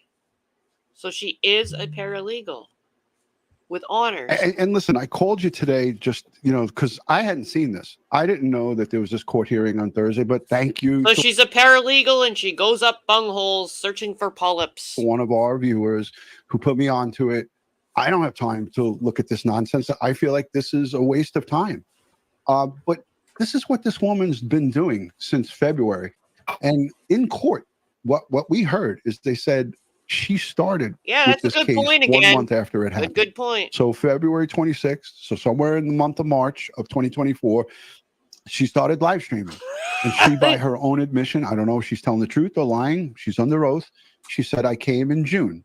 That's a to good Tennessee. question. We put it on the list. So she's coming to Tennessee and in June, and she took this whirlwind summer tour as a jagaloon. Like to use it as There's a the sign jagaloon. She again. went on down Jagaloon Lane, Uncredited going and school. harassing the mom and the father. Look, we don't know who's responsible for the missing. We don't really know who's responsible for Sebastian's how this all happened. We don't know. It's not up to us to figure it out. It's up to law enforcement to figure it out. But she's pointing the finger, obviously, at the mom and her husband or her significant other, Katie and Chris, and she's doubling down on it, telling the guy she's up his ass doing a colonoscopy and that she can see a polyp. Yet she testifies that she wants to find this child and bring them back to her family. And if you're looking for missing child, why are you in the guy's bunghole talking about his polyps? That's actually pretty nasty. the people that have custody are. Yeah, maybe she's a proctologist too. She might have a degree, I don't know. The mother and the stepfather. Correct. Yeah. So Insanity 101. I Chris, want to go to the cover super your chat. bunghole. Kel, thank you for becoming a member. Stitching with the Sisterlies, thank you for being a member for 14 months. Hey, wonderful Ron and Ed with a heart. Lorna McKenzie, our good friend over in the UK, she said, someone has to know something. A boy can't vanish. Exactly. And it's not up to this psycho to go up to figure it out. bungholes. It's not up to bullshit Betty to figure it out, or me, or Ed, or anybody. Bullshit Betty. It's our responsibility to, as content creators, is to put his name and his face out there, which we have done. Go and look at my Sebastian Rogers playlist. This is going to be the only one that's not totally dedicated to him, but we at the end never will show talks- his pictures, we'll talk He never talks like this. about his case, we'll show his face. But when you look at some of the stuff that this girl does, this woman does, it's just that annoying voice talking about Yeah, let it how to get me, we. It's just insane. And I've had about enough of it. Coral and Dexter, thank you, $5 super chat. Call of Duty, Ron and Duty. And congratulations on YouTube. Check out Coral and Dexter's YouTube. NorCal Girl is a new member. Thank you, Colleen Marie. Thank you for becoming a member. Hey, the new members, appreciate you. Love you. It's true. We don't take your for granted, and we thank you for it. Headstones and Headlines, $2 super chat. She says, we equals the board of directors in her head. Her words. Great chat. Great. Thank you for that. Keeping it real, $10 says, in my opinion, the viewers should look for credentials, posts, Can't no really matter the see topic. if I want to do all of this. Do your due diligence, I right? do have- Know who you're supporting. Know who you're cheerleading behind. Because After this, I have a response. if, in fact, you find out that that person is less than ideal, has a jagaloonish past or his past, you don't want to get around that. So Jagaloon. great message. Ed, what did you want to say? There's another one, Jagaloon-ish. I haven't heard that one. Jagaloon-ish credentials. Now, I mean, there's so many people out there. It's not just her that is doing this, but you need some self-reflection. Okay, yeah, I understand that. True crime genre and YouTube and making these videos is some people's means of income. Right. It's not mine. Okay, it's not Ron's. Okay. Again, if you missed it, a viewer submission, that would be a ramen noodle Halloween skull in case she goes to jail with somebody else. Okay. Okay.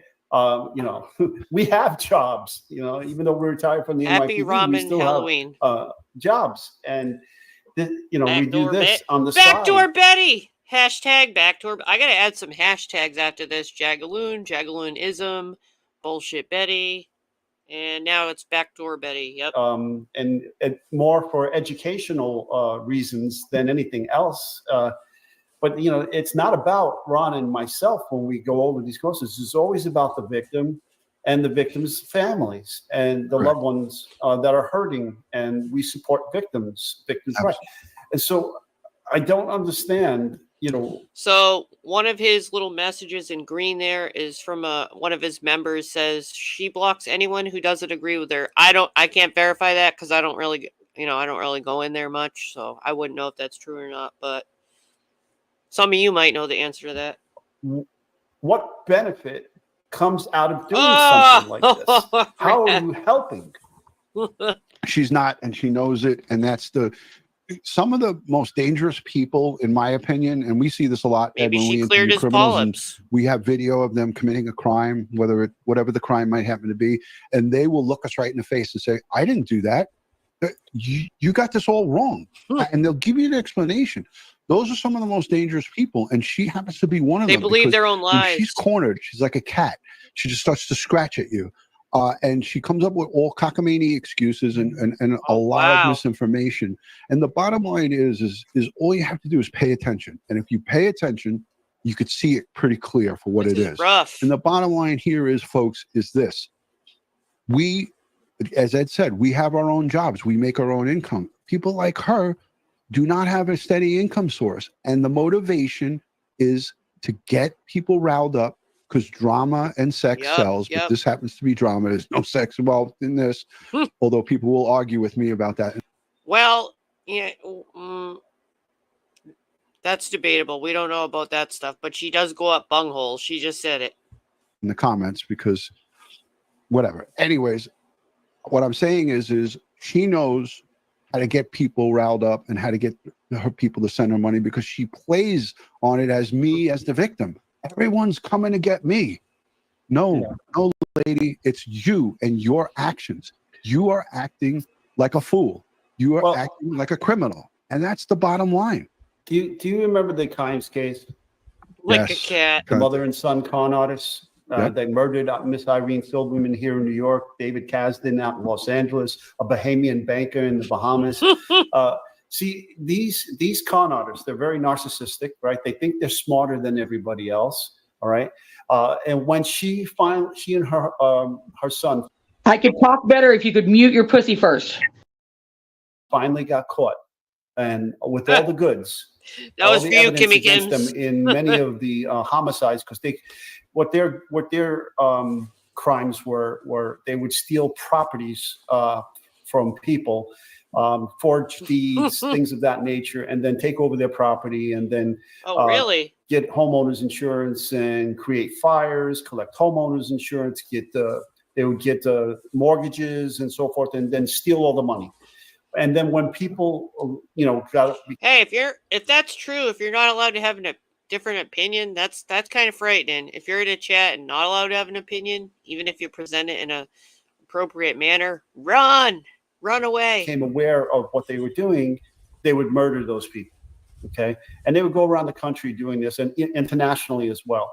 And then when they finally got caught here in New York and they went on trial, you know, she thought she was so clever and so smarter than anybody else, that she did 60 the original Minutes, pussy she that did needed all muting. these television news shows, thinking that she can convince the world of her innocence. And she actually took the stand thinking that she can bullshit her way through the jury of her innocence, and that this was all a frame. Yeah. Yep. This And is like you said, rough. it rings similarities to getting the method of slayed. operation, the MO of Bullshit Betty. Man. And Ed, you said it so well. There's so many more, in different levels of degree like her, that you could tell if you use your common sense and listen to somebody talk. You could tell who really has their heart in it and the right things. Like you said, the money that is created from this, I give half of it or more away. And Ed, you know that for a fact. You know what I do. And people who know me know, look, when the boys in California, Bakersfield, the Orin and Orson West, and Sharon Classic, we sent $15,000 of revenue from this channel to do what? Put their faces on Highway 99 in California. Okay, so it was those boys on the billboards, and it was $15,000. See, he gives back and takes the money and puts it to good use. He put up billboards for 2 missing boys. That's amazing. That's a lot of money. California and Bakersfield, and have their names and faces on Lamar advertising bulletin boards, billboards, electronic billboards on the highway. Do you think this person? Do you think that she takes any of her revenue and puts it towards missing person cases and kids? That shit goes right in her pocket, and it doesn't go anywhere else. And I don't care what she says. The bottom line is he's there for one reason and one reason only. Oh, wow. For the money. Well, I don't begrudge anybody making a living, but I do begrudge when it's not civil and when it's unethical and possible and criminal. You're making it off the backs of missing and dead children. That never bodes well with me, Ed. And that's what got me really angry with this. He's pissed. Like you said, if you're going to make the money and you're going to make money off this thing, then regenerate that money into the positiveness of what you're trying to do. Do the right thing. She does not do the right thing, and many others. And we're not here to point out all the others. We're talking about this because this is on the news. Thursday and Friday and Saturday, that's all that we saw on Court TV, the interviews, the local news coverage. We could go on and on about this, but I like to keep these lives at about an hour. So let me just go to the chat. Hashtag Ed, hashtag Duty Ron. This is now your chance to, hit us up with the questions. I want to thank the moderators, the replay viewers, and everyone who's been civil in the chat. We do a review of the chat. If once we see it's disrespectful in any way, anything that's not respectful towards the host or towards other people, you'll actually be removed and probably blocked. And I want to also go one step further. And Ed, I know you back me 100% on this. If you support people like this Bullshit Betty, I am not for you and you are not for me. And this is nothing personal. This is not me being cocky. This is not me and Ed saying, hey, we're better than you. If you choose to support someone who acts like this, acts like what we just highlighted for a whole hour here, then I am not for you and you are not for me. Ed? Yeah, I don't prescribe to the ends justify the means. Okay, I never have. All right, because think about that. If you're that morally flexible, there's something wrong. Okay, we were always taught in the police academy that law enforcement personnel cannot commit a crime to investigate a crime. Okay, think about that for a minute. Okay. That blew me away when I heard that the first time, and then I realized what was saying. Yeah, if you are Dottie, I guess she liked morally flexible. Joy Catcher. Anyhow, if you're morally flexible, law enforcement is not the career for you. maybe contract killer is or something. I'm just kidding. But it just boggles my mind. Okay, again, I don't begrudge. Yeah, I don't ever hear him talk like this, in fact, like you said again, and I mean, he's used so many swears, bullshit Betty, Jagalonism, he is pissed. I never see him like this. Anybody making a living, but if you're going to be unethical, you're going to commit crimes in trying to make money, I have a serious issue with you. Yeah, 100%, and so do I. This is from one whole year ago. This might actually be longer than a year ago, but this is a statement from the Chatham County Police Department. And this is from Ed 1 year ago. This is how long this jagalonistic behavior has been Jagalonistic. Many of the people claiming to want justice for Quentin, this is from the Quentin Simon case, have turned his tragic and heartbreaking case into a money-making circus. This is unacceptable and has to stop. This is from Chatham County in Georgia. This is a whole different case. This was wasn't this the Quentin Simon? I was distracted for a minute. This was when she was at the Quentin Simon place, those in front of their house. I believe it was those police. This happened under Bullhorn Betty's watch. Bullshit Betty is what I call her. Oh, bullshit So Betty. let's take a listen to this. Chatham County Police Department issuing this statement about protesters outside the Simon home. Many of the people claiming to want justice for Quentin have turned his tragic and heartbreaking case into a money-making circus, and they have made it impossible for the people who live in the area to enjoy the peace and tranquility of their homes. This is unacceptable, and it has to stop. One person, a YouTube personality, was arrested out there. The department spokesperson says the protesters have been told to leave the area outside the Simon home and have now relocated to the Chatham County Police. So they moved them to the Chatham County Courthouse, Ed. And this, I meant to bring this up, and I got to do this before we close it out. This is, again, another case that involved a small little boy that was murdered. Quentin Simon was murdered by his mom, Leilani. They were all parked out in front of their houses. There was people in hospice. One gentleman was on hospice. That's end-of-life care. And his caregivers and his family begged with these people to stop with the noise. And you know what? That really pisses me off because I remember watching this when they were doing this, and I didn't know that there was somebody on hospice that the family actually begged them to stop.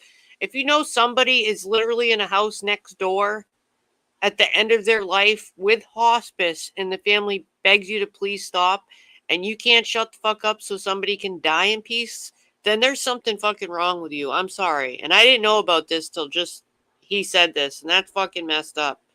Okay, how can you do that when someone's begging you to let their family member die in peace? Fuck that shit. Oh no, I probably would have went out and punched her. Sorry. And they did it and did it and did it. I didn't know there was somebody in hospice. I want to show this because hell no, this is something that's unbelievable. I know there was other people with them. Often. You see the police and the town, the folks who run Chatham County, putting up signs that say. I mean, I remember being in the chats and stuff as some of this was going on, you know, but I didn't know at some point that happened. I don't know at what point that happened, but I don't remember that. You know, I feel really bad about that. No trespassing. No loud music, no loud conversation after such and such hour. Look at this. She's the one with the bullhorn, you know. Hollywood 6, a total of 4 people are facing charges tonight. They're accused of disorderly protest. Not everybody that was there was screaming. There might have been 2. I know she had the bullhorn, and I know Molly was kind of loud, but I don't know if I don't think everyone else made the noise like her. Testing outside the home of Quentin Simon. We've reported the 20-month-old disappeared back on the 5th. That's 2.5 weeks ago. By the way, his mom, like I said, Leilani. Some people quietly protested, and that's okay. With his murder. And the chief that was in charge and that is still in charge was called a fake, phony, and a fraud. And they called him everything under the sun. Matter of fact, Bullshit Betty said to this man that he should resign and that he should be fired. Chatham County Police have named his mother, Leilani Simon, the prime suspect in his death. although she has not been arrested. Investigators will continue searching a Chatham You remember this, Ed, when we covered this? We looked at this. County landfill for the boy's body FBI. tomorrow morning at Say again, Ed? It's the FBI. sunrise. Now, an update from our Andy Cole, who's learned the police chief is moving these protester arrest cases to the next level.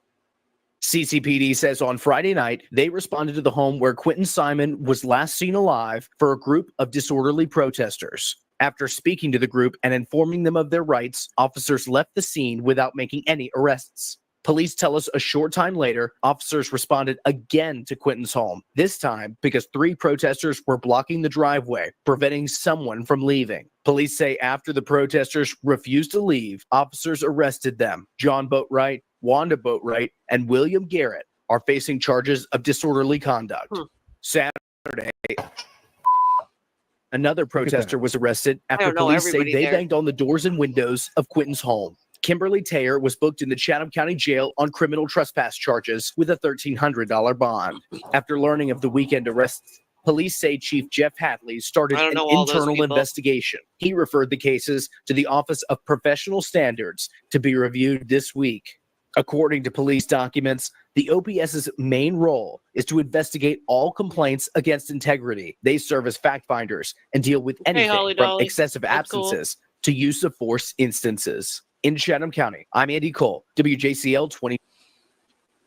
I thought that this was the one that showed the picture. Hold on a second. Signs and arrests. Although she has not charges to be reviewed. All complaints against. You get the idea, Ed. They had to put up signs to keep these people out of there, and Bullshit Betty was one of many. She wasn't the only one, but I had to point this out because this is part of the modus operandi of Bullshit Betty. This is what she does. She's got a Again, not everyone. And if you have subscribers that not everyone that went there was protesting and screaming maniacally through a bullhorn. You know what I mean? Like I said, it was only 2 that I remember being loud like that.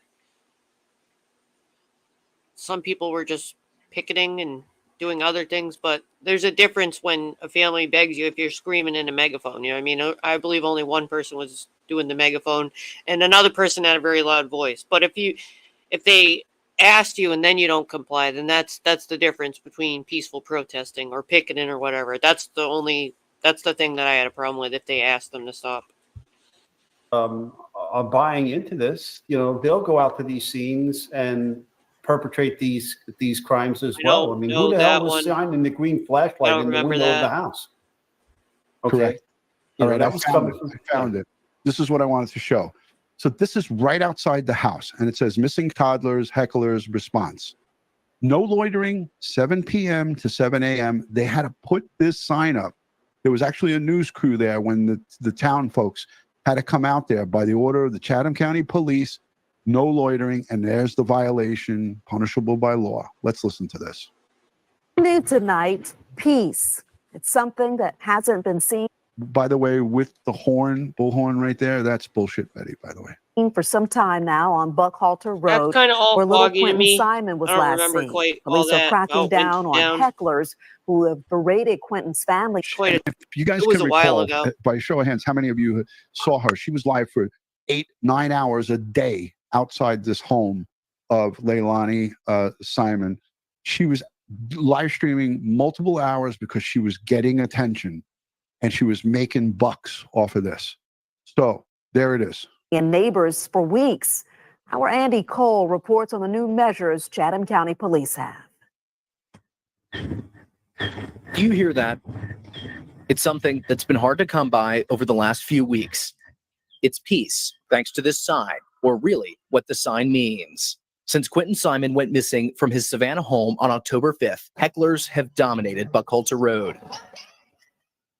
They've screamed words we can't say on TV, got into disputes with themselves, and some have streamed the entire thing on YouTube.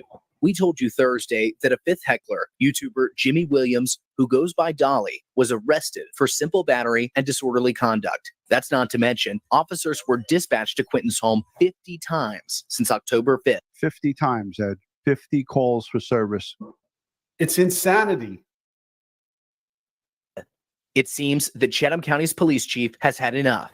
Chief Jeff Hadley said in a statement Thursday that the hecklers were turning the case into a, quote, money-making circus and promised measures to limit the disruption they caused. That's coming from a police chief, Ed, that knows nothing about YouTube. But it didn't take a brain surgeon to figure out that it was a money-making circus. And that's what's happening with Sebastian Rogers. They are jumping on the money-making circus bandwagon. I see a name in the chat. I don't know if this is actually him, but this is Chris Proudfoot. It says in the chat. I don't know. Again, I don't know if it's him. I never spoke with him. But this is an account that's saying thank you for supporting. It looked like Chris Proudfoot. Can you guys hear me on my earbud? I'm just making a coffee real quick. He did come in the chat if that was him, and he thanked Duty Ron for support. Listen, I'm going to just say this. If this in fact is Chris, I would just say this. People like Bullshit Betty and others, not her. Oh, there it is again. Her and others like her are a disgrace. And as Ed said, he said it so many times. They discredit the good true crime YouTubers. I'm a retired detective. He's a retired detective. We have a ton of experience as it pertains to searching for the missing. Ed is a forensics expert. He worked in the crime scene unit and has processed over 2,500 crime scenes. When we talk about Sebastian Rogers and other cases, we do it with respect and dignity. And like you said, Ed, we put out verifiable, bona fide information. It's a learning experience here with us. I brought up this because I wanted to show this pattern. And at the end of this, there is there's some video, and I want to show it because I think it's important. Ed, do you have something to say? There's actually a video I want to show that's, and then we're going to wrap it up. No, run it. I think this is it. Give me 2 seconds. Hold on, Ed. Scan the chat because I asked people to give us. Yeah, I'm looking. Yeah. Thank you. But still, like, you have to think before you do, folks. I can't say it more and more.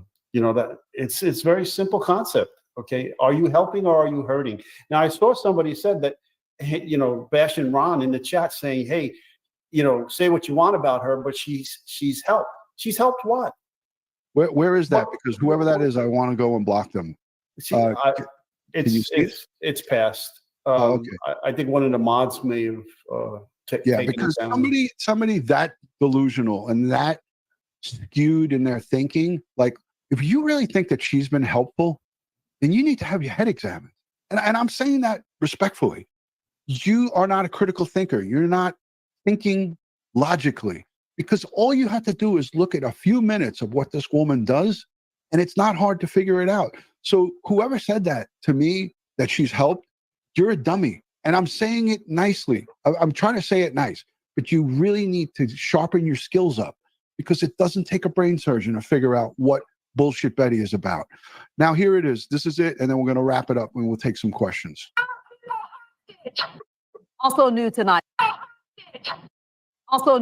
police and hecklers clash outside Quentin Simon's home. And the Chatham County Police Chief says that these hecklers outside of Quentin's home have turned the case into, quoting him now, a money-making circus. Our Andy Cole joins us live now from outside the police headquarters. And Andy, you even talked to one of the hecklers tonight and asked him about the chief's comments. Yeah, good evening, Greg. It's been more than a month since Quentin disappeared. Since the story has gained national attention, but it's also brought in hecklers who police say make it impossible for the neighbors to live in peace. Tonight, a fifth protester arrested, all while the prime suspect remains free.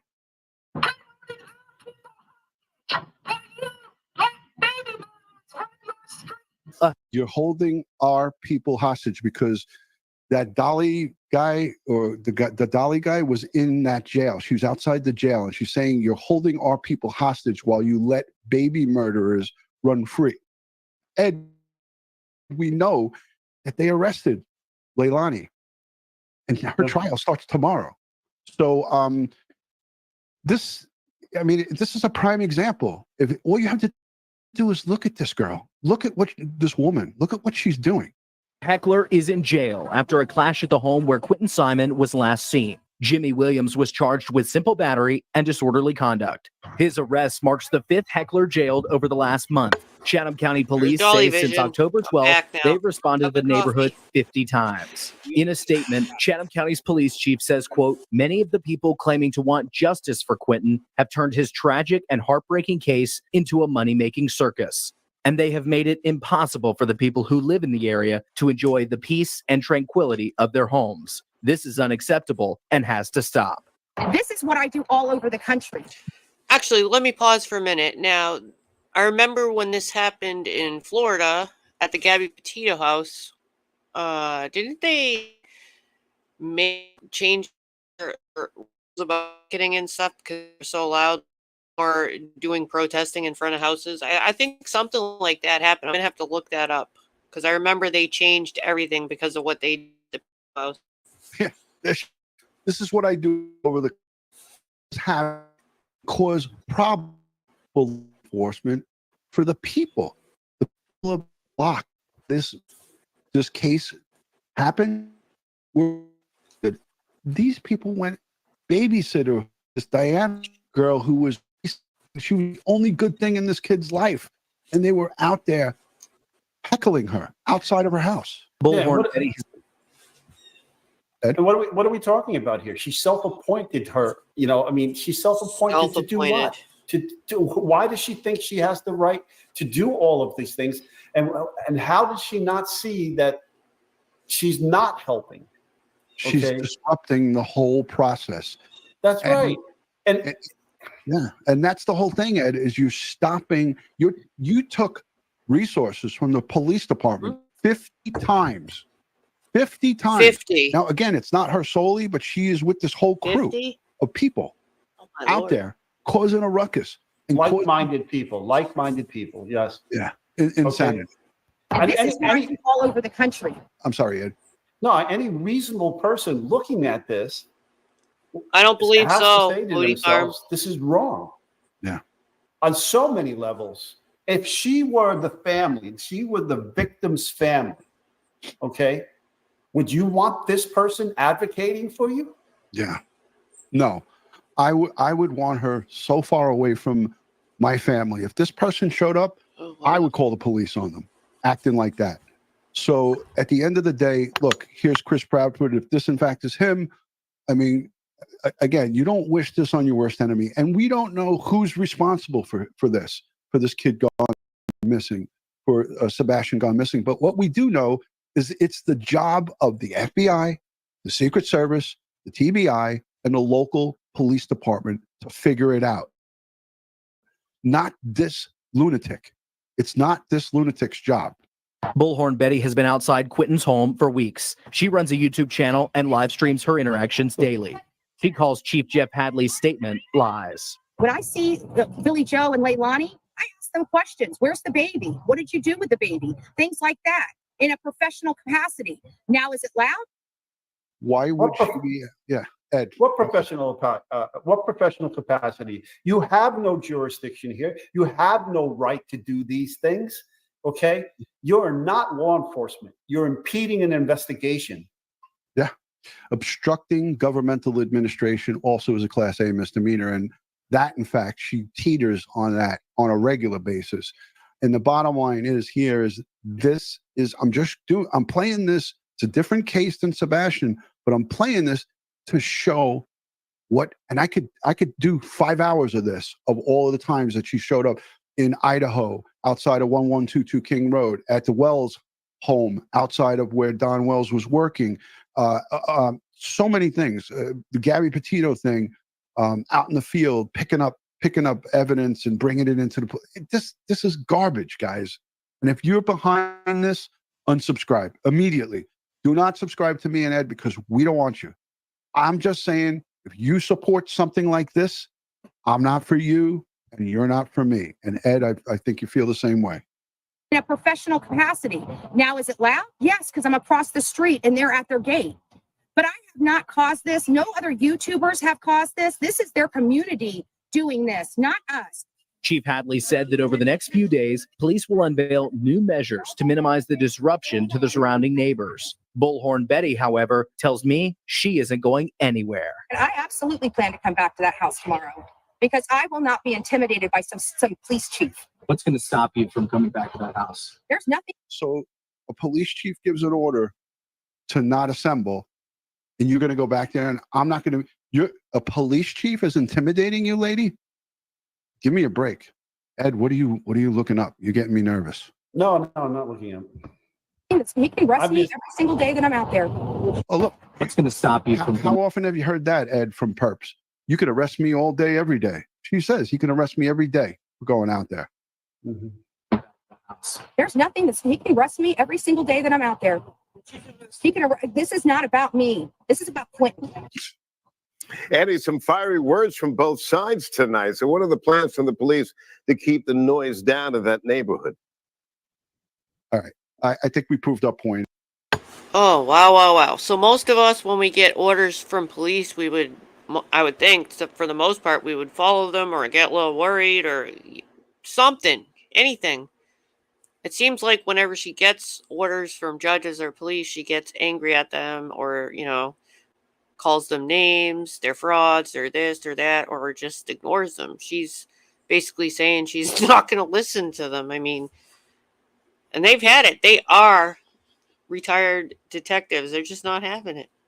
And Ed, let's go to the chat. Hashtag Ed and hashtag Duty Ron. We'll wrap it. Oh, also, can you imagine if the judge sees this whole episode? My wait a God. minute. Twyla, did you see? Twyla's here.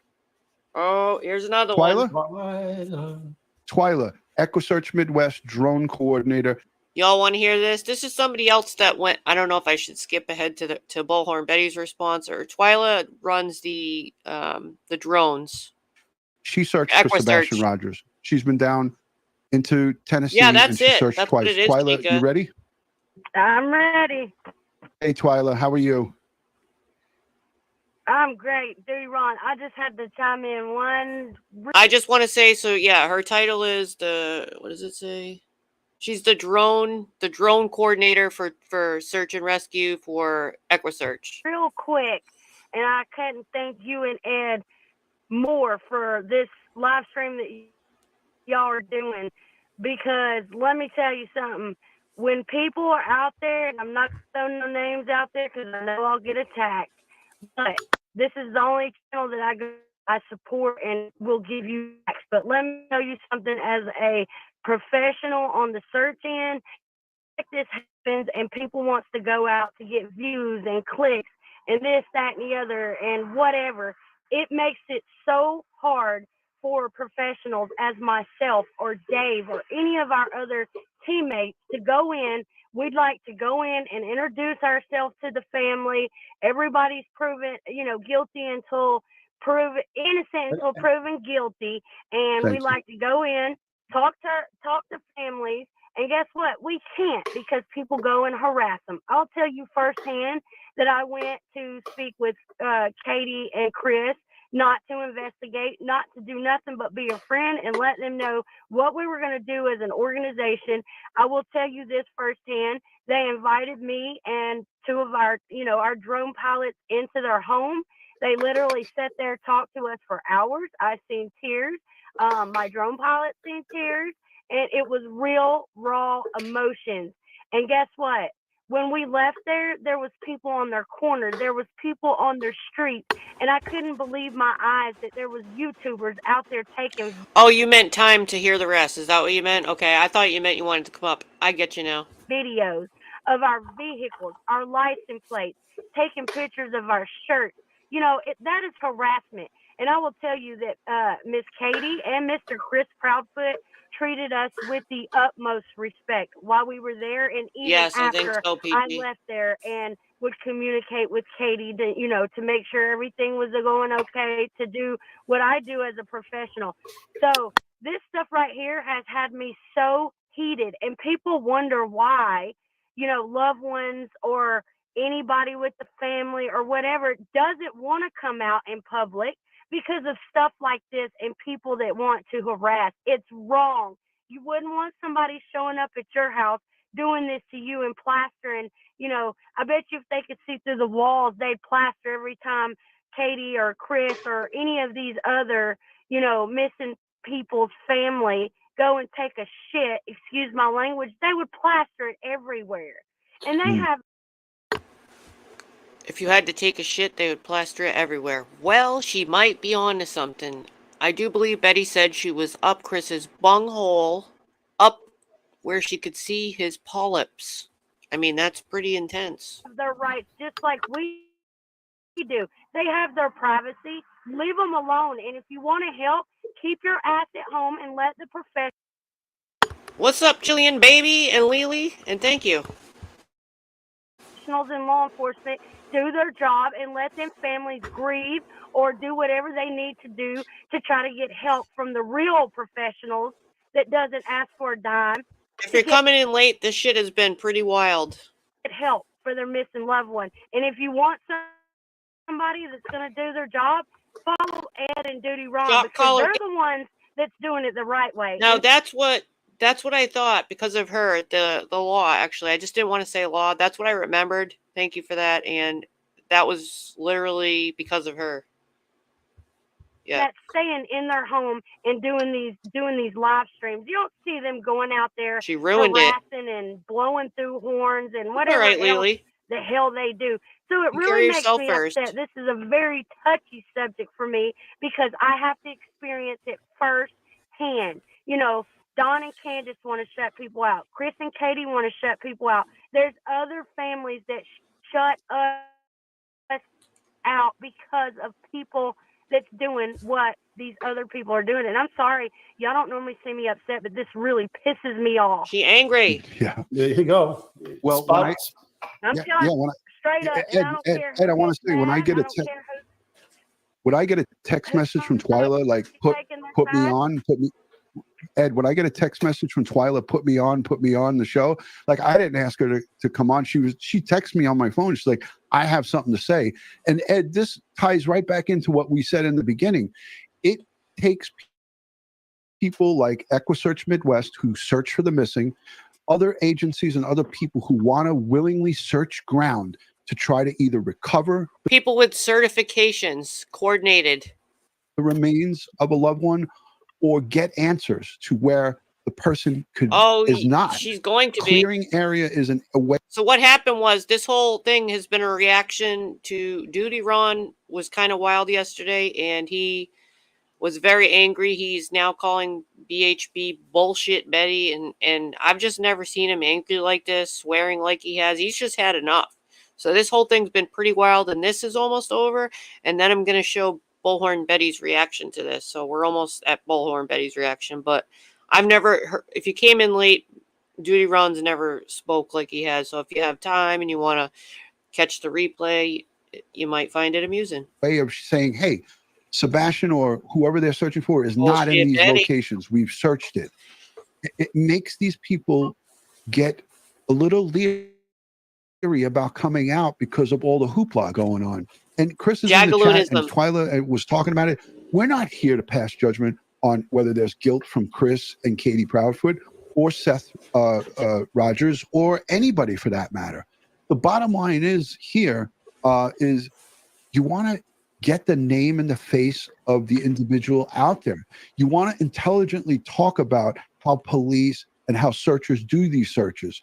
You want to intelligently talk about, hey, if you're a good neighbor and you have camera footage, or if you have this early on, I'm not talking about now, but early on in these cases like this, we talk about, if you see something, if you have anything, give it over to the TBI, give it over to local police.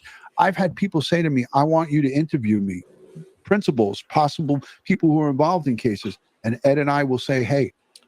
All I can think of is, you know, if you're where she is for what she does as a YouTuber, if you're just sitting down and somebody says, oh, you better put on Duty Ron or whatever, and you've watched his show before and you kind of like him, and you put, you know, flipping through and you put this on and hear him talk the way both of them have talked about her, she's got to be, it's rough. It's fucking rough. We're not going to talk to you. We're not going to interview you on YouTube. If you want to talk to us privately, 30K. We'll talk to you. And then most of the times we tell them, go and talk to the law enforcement. Don't talk to us. You're wasting your time. Fuck. What do you got, Ed? Jenna F says this is professionalism, and I bet both Duty Ron and Ed are wearing 30K pants for too. what? Absolutely. Well, 100%. sometimes I wear sometimes I wear a kilt. Oh, well, yeah, he's been known to wear a kilt when he's playing the bagpipes. But most of the times I got pajamas on if it's late. She wants 30K for roof. So somebody else in the chat, which this is not, I can't verify it. I'm just saying what somebody else said, that she lost one shingle and maybe a fence. There's literally people that there's no house left. Their house floated down a river. People that have lost family members. They're still laying in feet of silt. Okay? That is so weird. From some weather, you lost a shingle or something. I mean, when you own a home, you don't want to pay for this shit. I mean, I had to get a roof a couple years ago. It was legitimately raining in my house when they were working on the roof. I was running around with 3 different buckets collecting water. Did we want to pay for it? No, but you got to replace shit when you own a house. That's fucking ridiculous. There's people dead in the silt still. Fuck that shit. Late, they need the money. Or, you know, they have no power. They have no food. So here's the problem here. Lack of ethics, no objectivity. Okay. And has anyone seen a picture of her house? Has she gone out and done video footage to see what it looks like?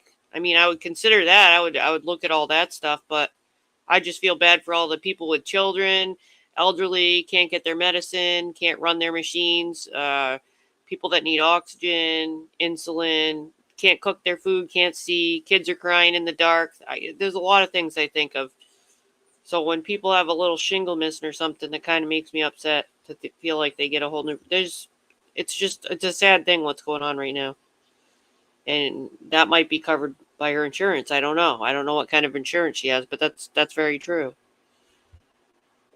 I would like to judge, but all these things there's a lot of petty lawsuits going on. I mean, I know she keeps taking another YouTuber to court. I don't know what that's all about, but they're both paying a lot of money for this. I mean, does it have to be like this? Do people have to keep taking people to court?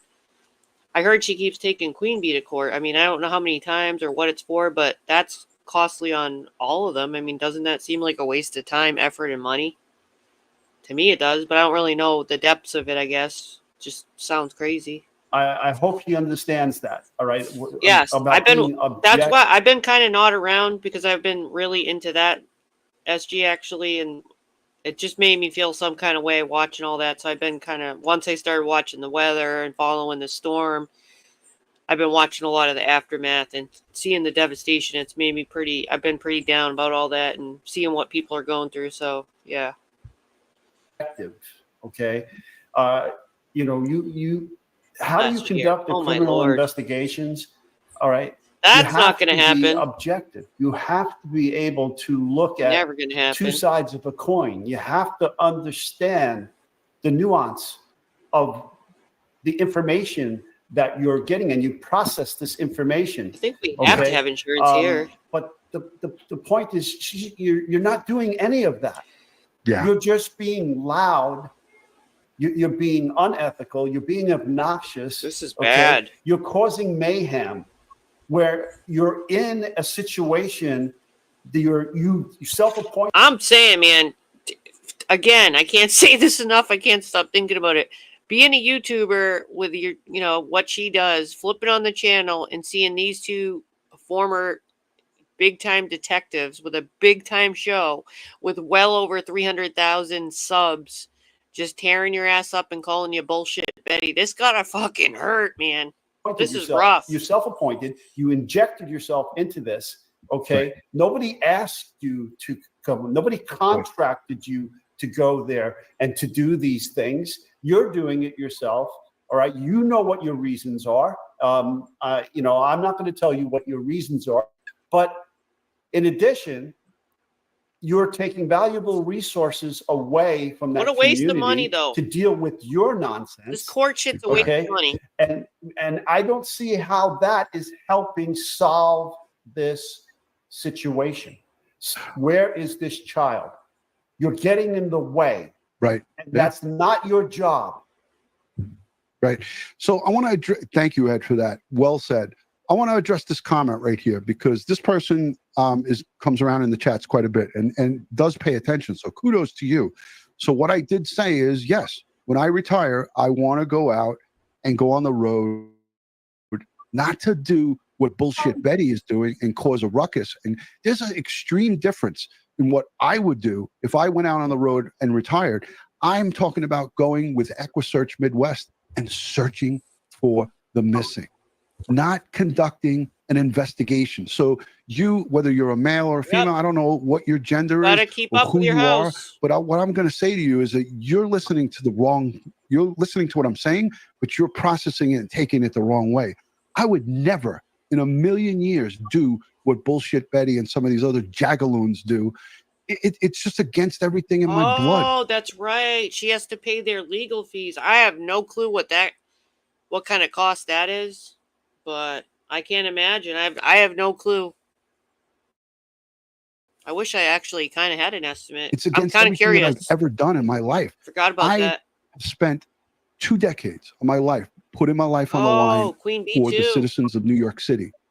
I did that as a job. I didn't get all that money as a volunteer. I did it as a job. But this could affect her greatly. She might have to take out like a lien or whatever on her house. I mean, she's got their fees, and then whatever happens with that other big lawsuit. It's like, is it worth it for all this, for what you're doing and everything, and to get your subs when you think about the devastation, the loss that you might end up with in the end? In the end, you have to fork out all this money just for going to protest and doing what you're doing and to get your name out there? Is it what? I don't know. Is it worth it? We're talking significant loss.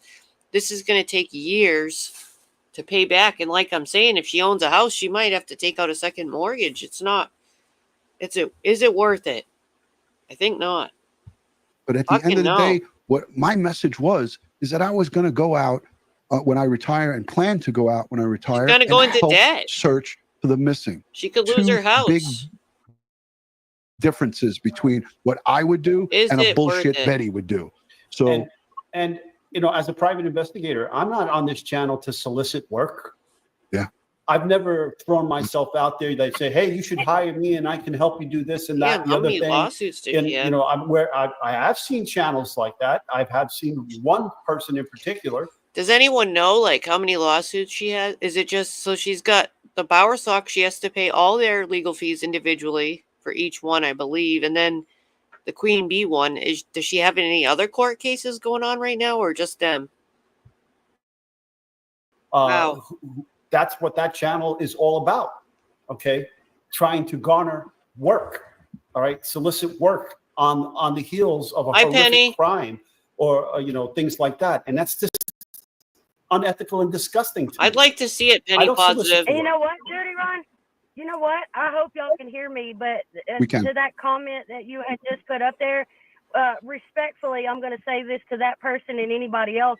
But when Judy Ron does retire and he does want to go on the road to do what you're thinking that he said he was going to do, I'll stand there and hold his hand and be side by side because I know that he would do it in a professional way. You can professionally walk up to someone's house and knock on their door and respectfully talk to them before you bash them, you blame them and everything else. And guess what? However Judy Ron decides he wants to do it, I'll be right there, and I'm sure my team will be right there with many more people behind him to back him up and do it because he's going to do it the professional way. But us professionals can't do it the professional way because we have to take punishment of not being able to talk to these families and this, that, and the other because of harassment from people who want attention. That's what their shows is about. They do this to get attention. And it's sickening and it's disturbing and it hurts the professionals. This is why law enforcement, you know, some people don't even want their child's face out there because you've got people that go harass them and do this and do that. And you know what? Everybody's innocent until proven guilty. She's got me thinking, Raz. Until the day I die.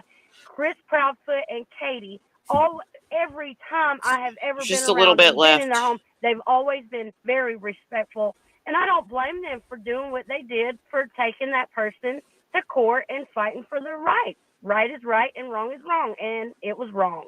Oh, okay. Thank you. But they want you I'm going to help them find Sebastian. so I don't They know that forget. you're not there to try to question them or point the finger at them. You have one mission and one mission alone. Lost is. Thanks, shot caller Kevin. I actually haven't heard of that. I took a screenshot so I don't forget to look. And I have caught some of hers. There's been a couple that randomly popped up in my feed and they made me laugh my ass Not off. alone. Your only mission is to find the missing and bring them home to their family. And if you wanted to help find that missing person, this hurts me and my team. Like, we take this serious, and it hurts because we cry and we sweat and we bleed and we bruise and we get sick. And guess what? These other people, like the individual that was spoken of earlier, say they're trying to help. They're not trying to help, because if they were, they would have boots on and they wouldn't have time to be in the phone advertising this and starting all this bullshit. Excuse my language. Good point. They would be out in the field with professionals doing it the right way. And when law enforcement says leave,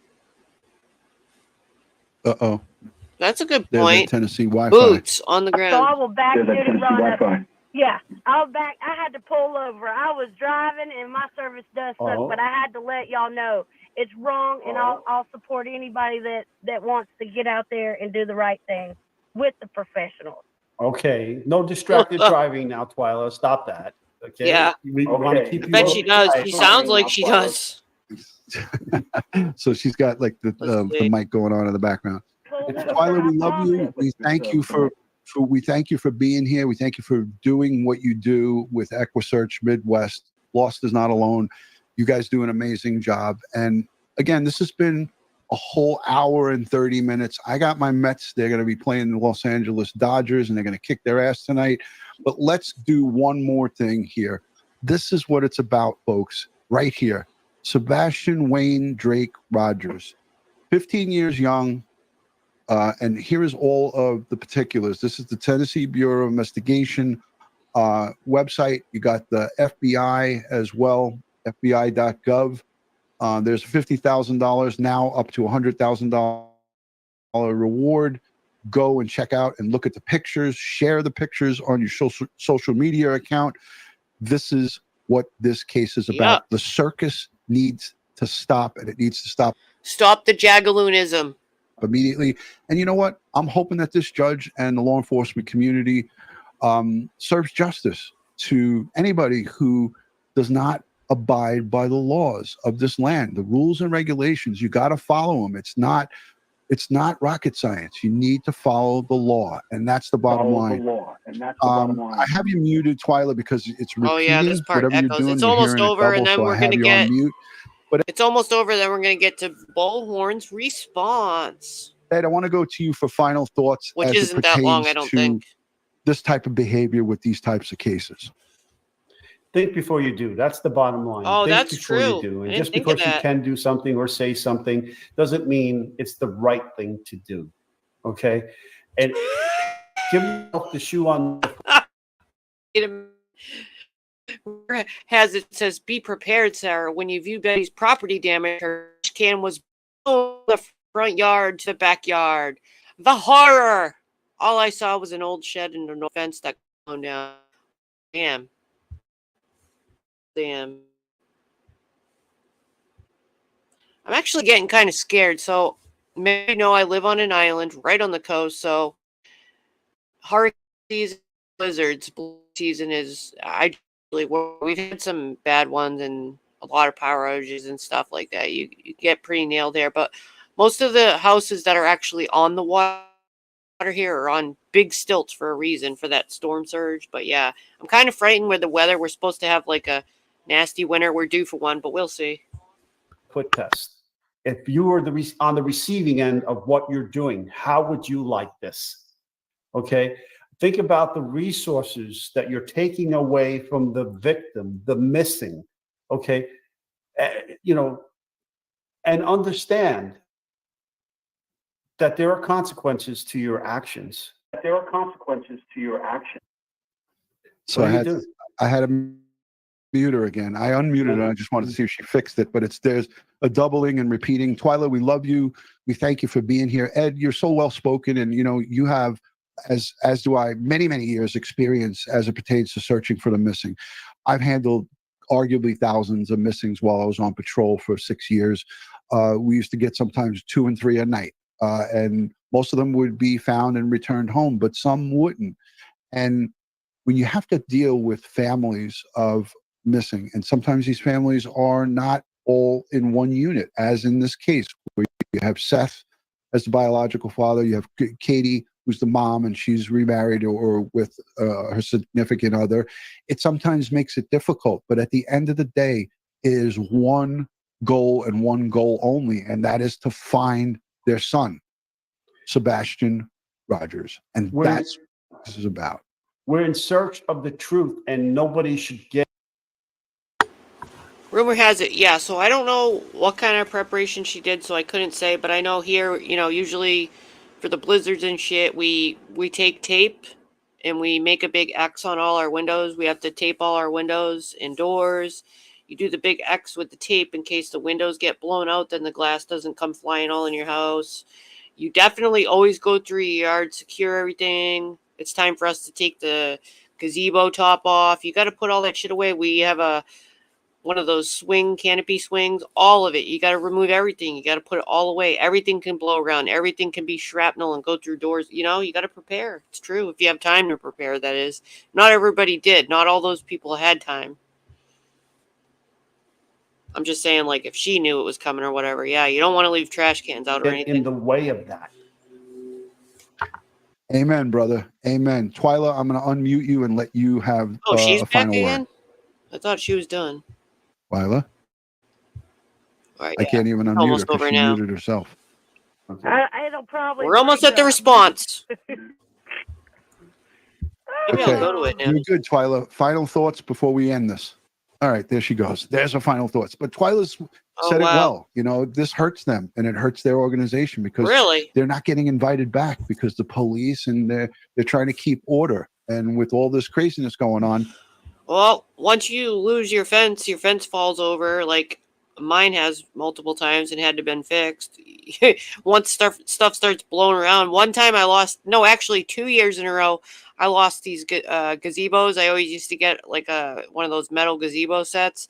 Gone are those days because those ones don't work. They would like crumble like they were tin foil and get thrown across and over. One of them went over our fence and was like impaled on the fence and into the neighbor's yard. So you'd be surprised what can go flying. A whole ass gazebo set in our neighbor's yard, Now I have a really strong one that's really thick and anchored in the ground, and we're on I think I'm on this might be the 4th year with it, so it was a really good buy. But anything, when you get those high winds, you'd be surprised what can go flying around.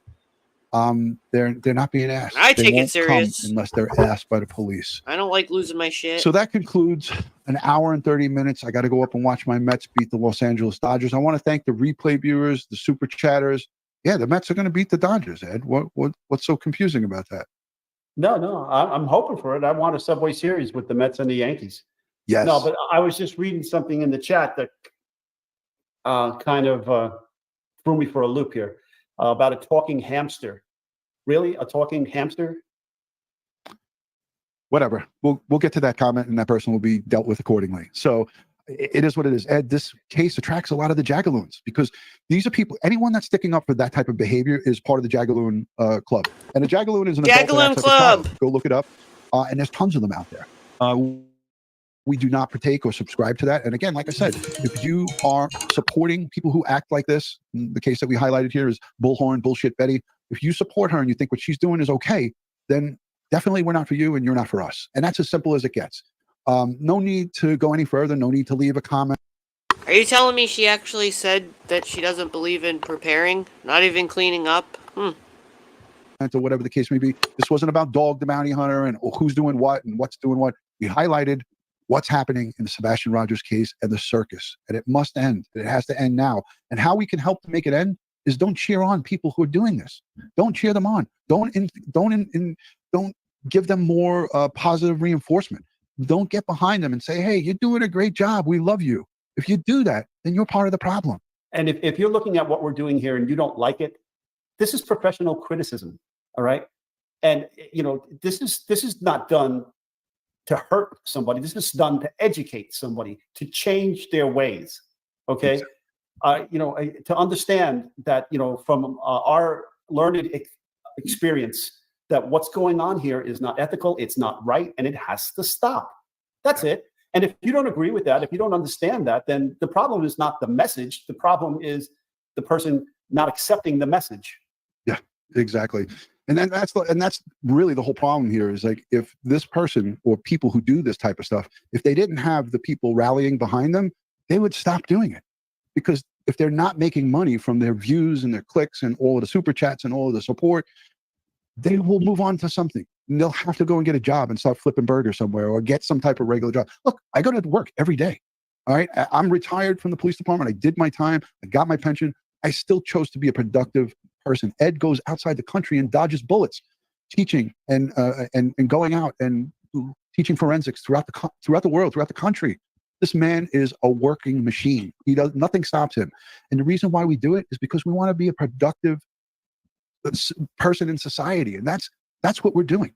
So these folks need to go out and do some soul searching. And again, Chris is in the chat.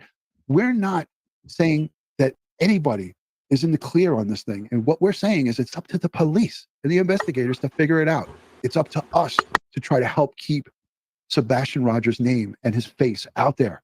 And we're going to do it through our platform. And I want to thank you. We're over 362, going up to 363,000 subscribers. And the reason we have that many subscribers, I think that's pretty much enough. Now let's go over and see Betty's response. I have to make sure that it's going to switch properly with sound. So I'm going to ask you guys if you can hear everything. Let me see. I will start it. Make sure you can hear. I think she starts about the 6:45. We'll go back to 6:12 just to make sure you can hear her. Because sometimes when I switch, the sound's lost. And she's going to be fuming. That was hardcore. Like, that was a very long, very, very long commentary from Duty Ron Nedwall. We have about over $2,000 in the coffers right now. The volume. And we will be raising some more money to get certain stuff, Wait a minute. Did she just say she has a certain amount of money in a coffer? Is she literally talking about her own money? I got to hear that again. Let me know. Anybody, please just let me know. One person at least if you can hear her. If not, I'm going to drop it and then pull it up again. That had been, helping along the way this point. Okay, thank you. Over $2,000 in the coffers right now. And $2,000 in the coffers? She's got $2,000 from subs in her coffers? We will be raising some more money to get certain stuff, reinvigorated as far as funding. This is going to be a costly process that we're going to go. Hugo in 89 and it went 200 miles. Oh, wow. Yeah. When I was a kid, there was a really bad one here on Cape Cod. It was named Bob. And you could literally go grab a stop sign and you would go sideways. The winds were so crazy. But I think I didn't have power for, I want to say 14 days. Because it was like everything you had to cook on the grill, your pots and pans you would just put on the grill. I was a kid, of course, but there was no fence left. It was just flat. Everything was destroyed. It was pretty bad here for a while. No power for a long time. But that was one of the worst ones.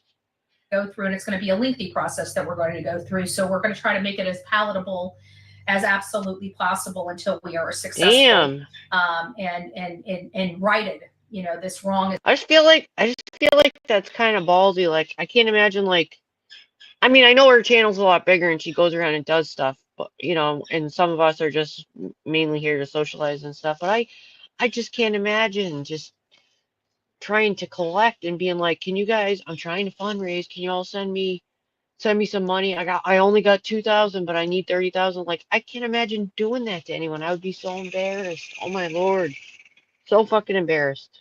Is righted. So That's where we're at right now. I heard Duty Ron had a lot to say about Bullhorn Betty. If that doesn't show you anything about how stupid and unprepared. Oh shit, here it comes. And how this alleged investigator doesn't know how to investigate squat. It's very telling that obviously he has a bias. We don't have anything to do with Duty Ron. Occasionally he has some things to say that I like because he's a law enforcement person. She said, first statement, it's obvious he has a bias. Now, I believe he called out that anyone that doesn't agree with her, that's what she says, or she makes all kinds of other claims. Anyone that's against her basically is a fraud. They're this, they're that. Personality. But at the end of the day, if he can't see the forest for the trees, then he's no good at all. And considering that he hasn't even done one scintilla of research on the real facts, that shows. She said Duty Ron hasn't done one scintilla of research. Now that's not fair to say. That's just in your head, because that's really weird to make a statement like that. You don't know what he's researched. I just thought that was a well put together show. Everything that he claimed about you, he backed up with a clip. So he actually did a lot of work beforehand.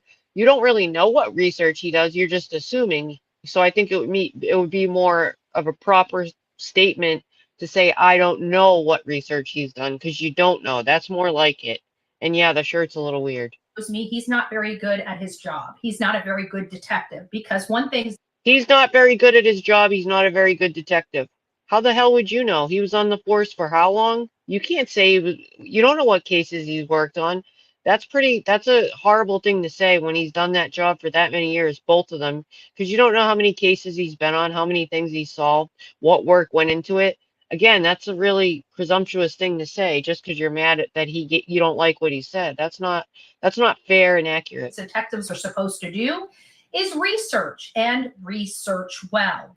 Because one thing he said about you, you're claiming he doesn't know how to research or research well, just because you don't like what he said to you, because you were confronted by things that you didn't like, which I can understand. I imagine it was probably pretty hard to hear that, but that doesn't mean you can say that and that's accurate. Right? And do detective work. So that tells me he's just a fat putz, disgusting person that probably needs to maybe lay off the donuts.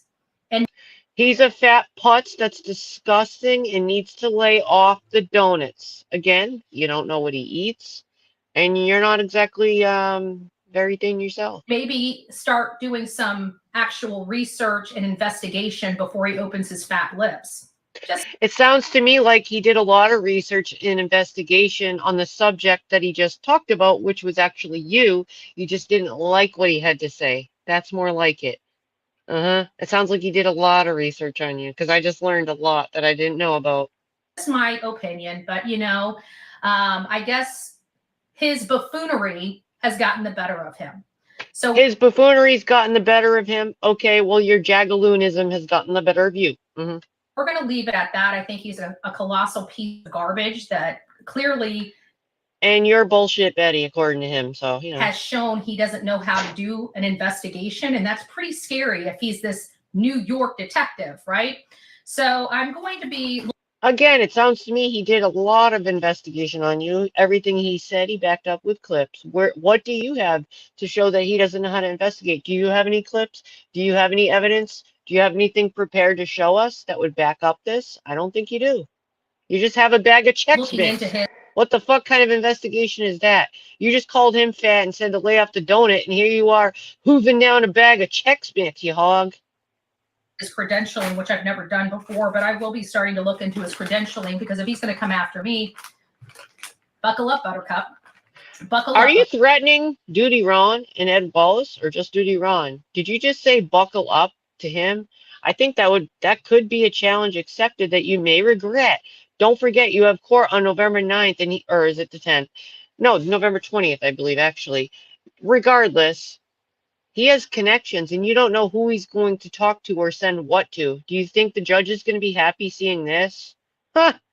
If I were you, I'd be quiet if you don't want to spend Christmas in jail.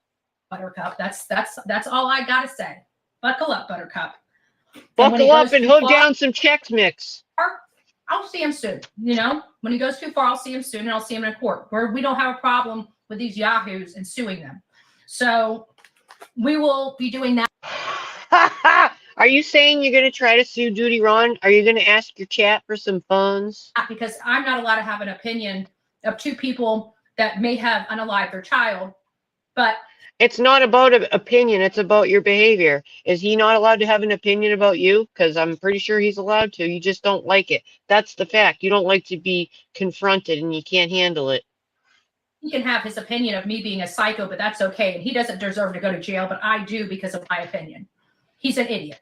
Okay, pure and simple. You're not going to jail because of your opinion, and that's part of the problem right there. You think you might go to jail because of your opinion? No, you need to take responsibility. This is all about behavior. I learned a lot about you from his well put together show just now, and I didn't really have anything against you or anything. No offense, like for real. I'm just watching what he presented, and he backed up everything he said. It was well put together. This is really weird. This is about behavior. That's the first part of your problem. You think this is about opinion. It's about your behavior. Sorry. A freaking idiot from a piece of shit area, and they probably do piece of shit work. Don't care for him. Don't like him. I could care less what his opinion about me is. You never know. I think you're triggered about his opinion of you because you seem pretty triggered. He might get to meet me in person with my bullhorn and a sign, because I'm constitutionally allowed to peacefully. Once again, I think this is some threats that she thinks she's going to bullhorn Duty Ron. I think that would be bad. You know, just saying, you have like court soon, and this is the stuff you're talking about. You think it's about your opinion, and it's about your behavior. And here you go again, making threats and opening your trap, and you think you're going to threaten fucking Duty Ron. That's a bad idea. Simmer down. You don't want to go to jail for Christmas. You got a new puppy. Your poor little puppy's going to miss you. Cut the shit. Symbol, wherever the hell public property is. And I'm going to stand on that. But I think he's a piece of garbage, and he doesn't do good research. So we're going to get off of that and move on. I think he did great research. Again, I just learned a lot about you. Sebastian Wayne Drake Rogers is a 15-year-old child that disappeared home in Hendersonville, Tennessee. I'm just gonna now. I didn't get to really watch this, so I don't know if that was the end of her rant. So I'm just gonna let it play for a second and see if that was it before I end. Where he was residing and alone. She's triggered, I think. Person. That one person has done more about trying to shut me up than they have about actually looking for the child that they lost. Neither. What have you done to look for the child? Again, I think they're right. Even Twyla just said she didn't see you with any boots. You just go there and make a big stink so that people come after you. You create these scenarios so that so you can be a victim. It's true. I can see it now. Because then your whole chat gets upset for you and they think that people are coming after you, and then they feel bad. And then what do? Give you money for your coffers, as you call it. You're creating this. You're creating all these problems for yourself. Don't make yourself go to jail. Just simmer down, lady. Lied under oath, lied to a judge, and tried to have, did have me arrested, and trying to have me locked up because they don't like my commentary. They're literally. Again, this is the first part of your problem. You keep saying commentary and opinion. You need to sit down with somebody and maybe one of your friends. If this ever gets back, I doubt any. I mean, I know I'm just a small little, social channel and all, but if this somehow makes it to one of her friends, if you care about her, if you're friends with her, have a talk with her. Try. This is not about opinion. This is not about her commentary. It's the behavior. The action causes a reaction. All of your actions and behaviors are causing all of these problems for you. You're going to end up losing your house. You got all these legal fees to pay, and still you can't stop. You can't stop with your behaviors. You got a lot of shit you have to pay now. Why are you doing this to yourself? You could literally lose your home from all the legal fees that you are causing for yourself. It's just crazy. Trying to have me thrown in jail for a year because they don't like the fact that I think they did something to their child. Nope, that's not it. Never seen me, never spoke to me. Never. Any of us could think that. It has nothing to do with that. It's how we present it. Many of us might think that, Many of us may think this person does it, but a lot of us keep that information to ourselves. We don't have to go cause a big drama. Think about it. It's about your behaviors again. Ever inspired my audience to reach out to them or speak to them? Judy Ron's and yeah, because he's a fat putz that has a platform that he finally gets the attention he feels like. Once again, you call him a fat putz. When I'm looking at you right now, I can see your shirt with a roll sticking out while you're pounding a bag of Chex Mix, which I don't do any of the weight stuff to anyone ever, and I feel a little bad saying this, but I'm only doing it because you just did it, because I don't do that kind of stuff. I'm only doing this again, or made that comment, which I feel actually maybe bad about saying that because you just did, but anyway. He needs. And I mean, let's just look at him. He's a freaking slob. Oh, okay. And if this is the best we're going to get out of him, no wonder most of his cases don't get solved. Sorry, my neighbor came to get a barrel. Just saying. See, I even feel bad that I said that, but I just have to correct myself because I don't like doing the weight stuff. I only did that because she said it to him, okay? Because I will probably feel bad about it because that's just not my thing. But she's literally pounding down a bag of junk food, which I do every single night. Every single night I eat a whole bag right now. This is my new thing of caramel bugles. I'm completely addicted. But yeah, I'm not that shaming. I just don't do that. And I eat them because I want to and I like them, and I sit with my dog every night, and he might get a little piece because he sits with me in hopes that I drop the whole bag on the floor. Who the hell is I don't know. You don't want to watch him. He's one of these cops that don't believe in First Amendment, don't believe in freedom of press, along with off the cuff. That's why I never promote either one of them. Once again, this sounds like Judy Ron. This sounds like all of her problems is her behavior, that she doesn't realize she's causing it. She keeps referring to it as her opinion and her commentating and her words amendment. It's not about that. It's how you go about them. It's the behaviors and actions that you do. You don't see it. One of your friends needs to have a talk with you and maybe try to point these things out so you can keep your ass out of jail, keep your house, keep your puppy. I'm going to feel bad for the dog if it loses its mom. The dog's innocent, you know? This is dumb. Get it together. Because of some of the commentary he had on another case. But at this point, if he's going to do this to me, he can kiss my white breaded ass. You know, I really could care less about it. Can somebody please explain me what white breaded ass means? Because I've never heard that term. What does breaded ass mean? Please, somebody, I'm not joking. I want to know what that means. Fat putz that can't keep the cold cuts out of his mouth. I think he needs to brush his. How do you know if he eats cold cuts? Teeth, floss, and maybe do some actual book work. You think he needs to brush his teeth, floss, and do some actual book work? Well, I'm assuming if he's made it to where he is in life, he has done plenty of book work. So that's really weird that you would say that. You don't have any clue what book work he's ever done.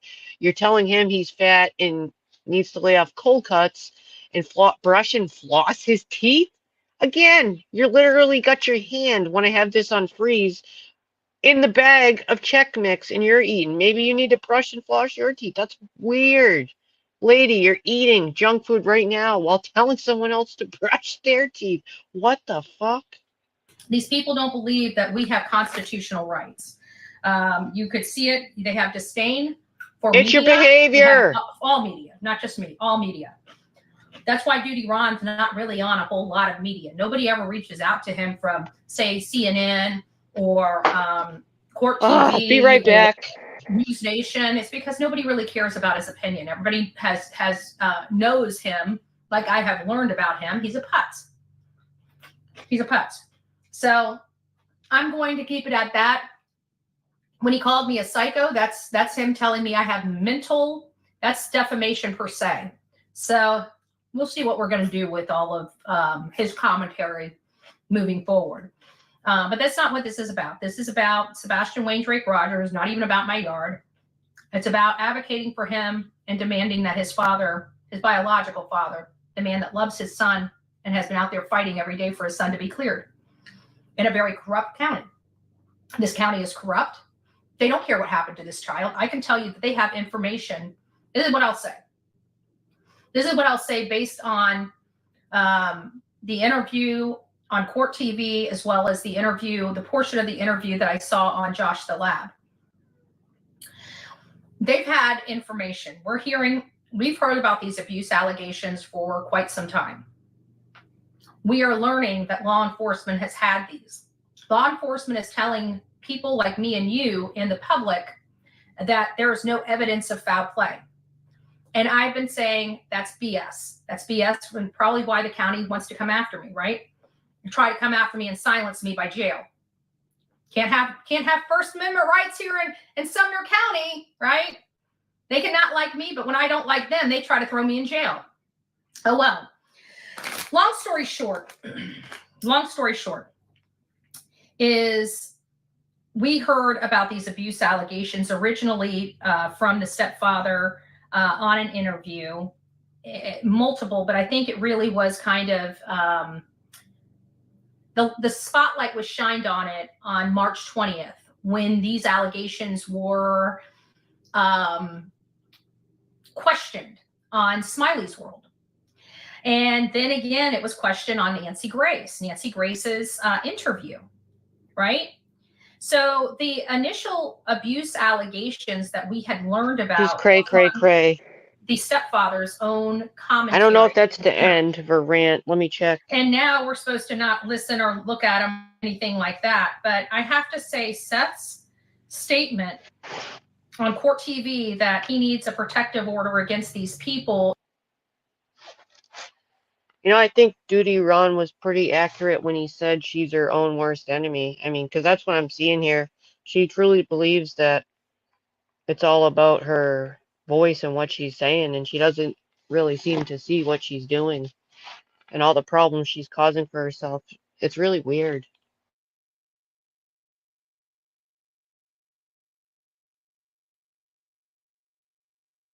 It kind of makes you realize that this is a little more serious, or at least it has that appearance that this is a little more serious than a belt incident, right?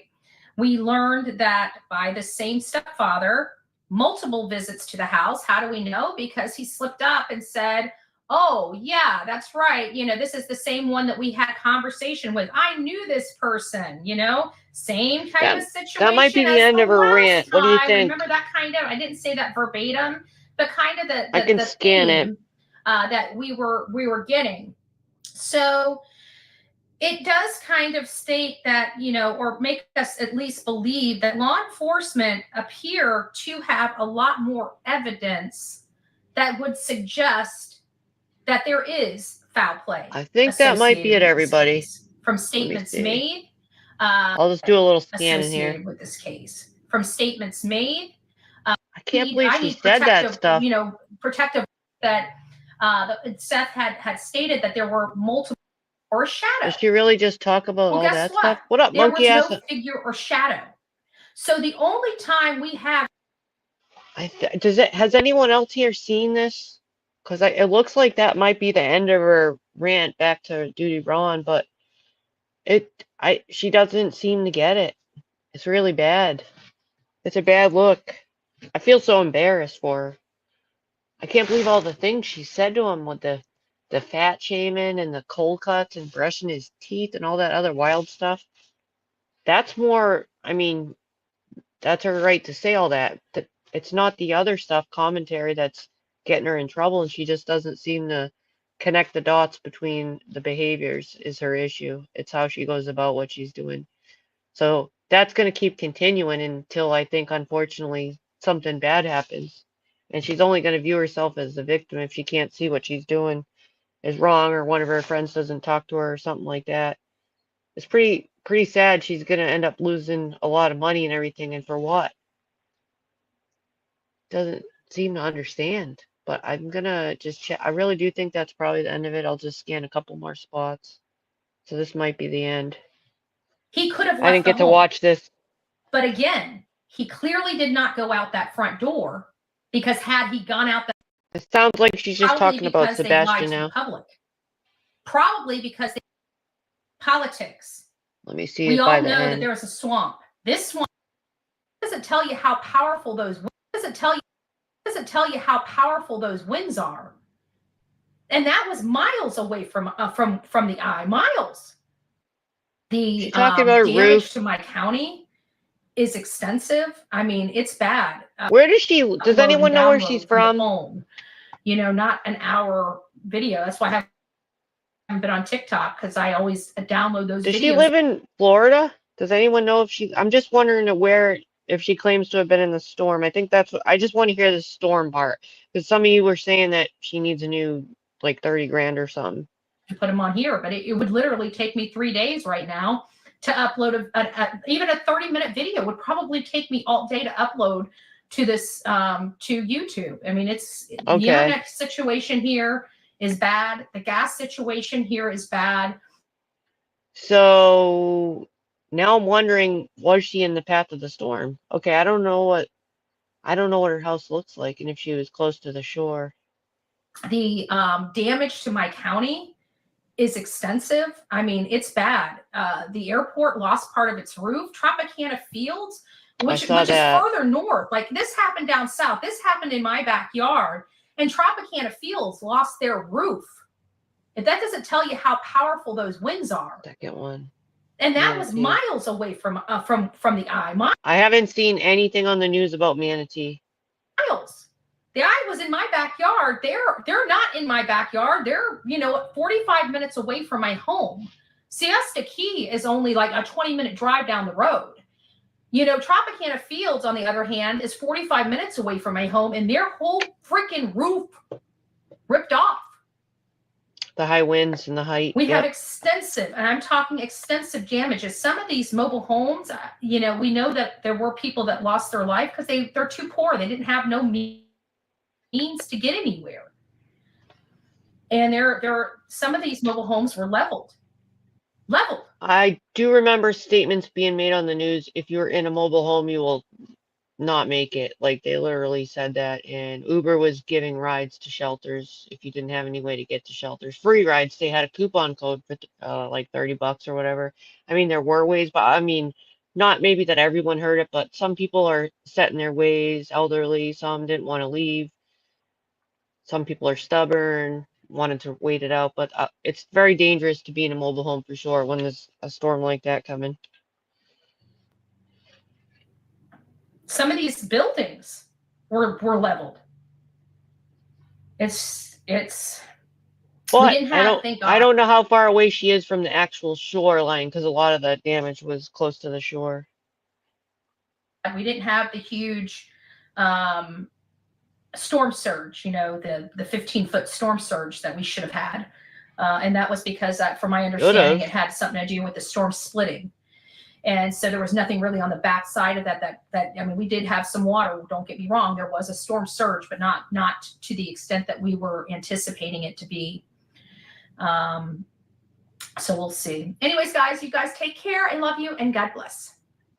Actually, I went and did some research before the storm, and I didn't go live, but I had done research about the free rides Uber was offering to shelters, and I was pretty impressed with the extensive list of shelters I found. I couldn't believe how many there were, and they listed some, and this was impressive to me because I've never seen this. They listed some shelters as special needs shelters, pet-friendly shelters, other shelters. Like, they were all labeled, and it was well organized list. Like, I couldn't believe how many cater to special needs population.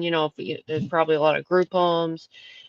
They just said they couldn't guarantee all the staff. Like, if you came with staff, that the staff would have a bed, but the pet friendly ones, I mean, I hadn't thought of that.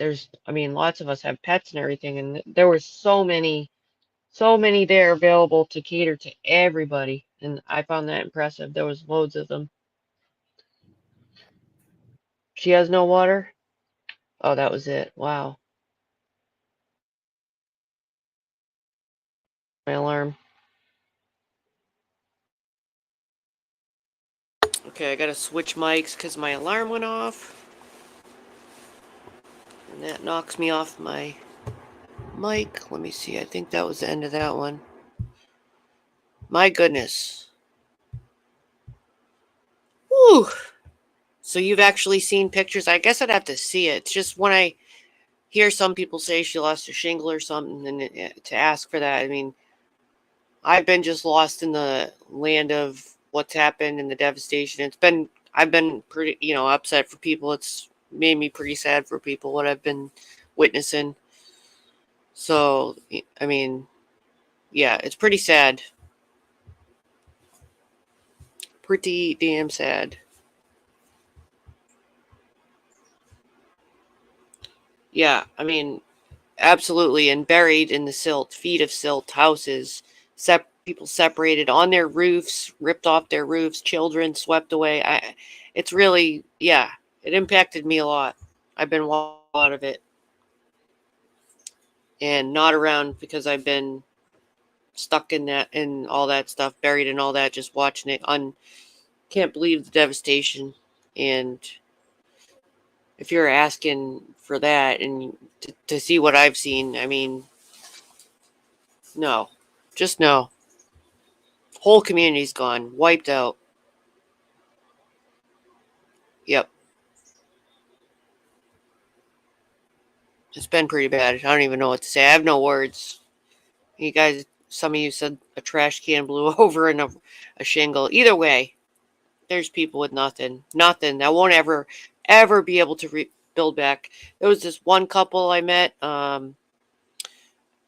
Seen their interview. I guess that's what I meant.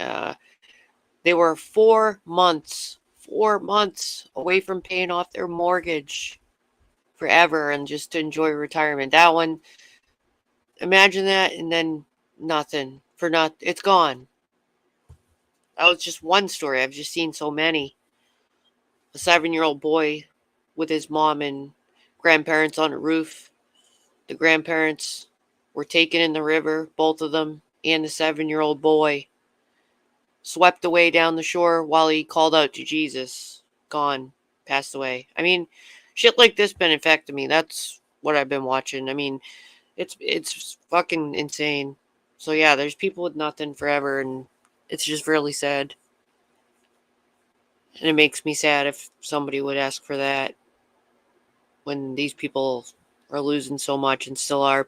Even people that have been in this chat are affected. Some that are not in here right now because the power and Wi-Fi is still not on. We got a couple people that hang out in here that are greatly affected that are not here right now. To say their names, but yeah. So yeah, it's been pretty fucking sad. So I wanted to just show you that and bring a little. I mean, I guess to me it was humorous. I've never seen Ron like that. Just come on and share that. I know I haven't been on and stuff lately because of all that other stuff. So I thought I could bring something and share that with y'all because it was good when I started the Duty Ron. I hadn't actually watched the whole response. Had gone. So I didn't realize her response was gonna be so short. But I guess I've been on for a while. I don't know. Is there anyone else going live that wants me to share? I don't know if there's any planned ones. I hadn't really looked around yet. I hadn't decided if I was going to peek in on that trial or not. If they're going to do details, I'm going to skip out on that part. But I knew that was going on. I started watching it yesterday, but I missed the afternoon. And if anyone is going live, please let me know before I end this. And if you missed us and came in late, I tell you, this was a good one to hear Duty Ron like this. You might want to catch the replay when you got nothing to do. Like, I don't usually say that, but it was friggin' amusing. Definitely amusing. If you've ever seen Duty Ron, I've never seen him like this. So it's definitely probably a good replay to hear what he had to say. Yeah. So let me see. I'm just gonna. Yeah. So let me know before I end. I'll hook up with a little link.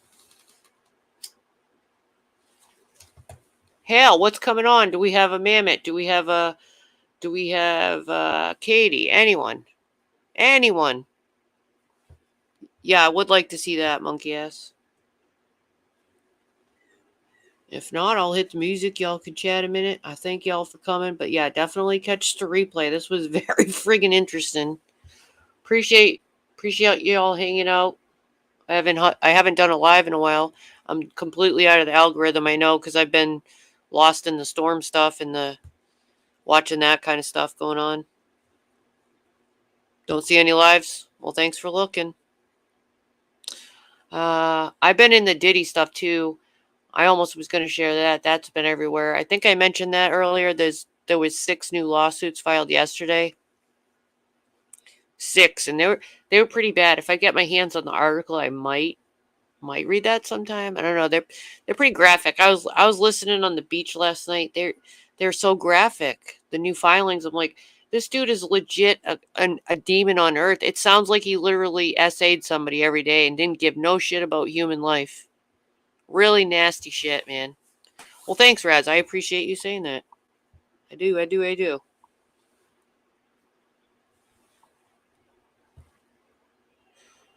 enjoy hanging out with everyone. Let me see. So I can't really share anything. I guess there's nothing on. I am going to do some more artwork. I was late to my own live because I started painting some things I was making. Guess I'll probably do some of that. What is that? I just saw something. I haven't been here in a while, so I don't even know what. Oh, I got to clean up my. Oh, again. A happy Halloween to Mr. Shell. If you're going to be in there, I have a happy Halloween ramen noodle skull. Does that look like ramen noodles? Happy Halloween. Even though you won't see it. It still looks like ramen noodles. Sorry, I had to do that. Had to do that.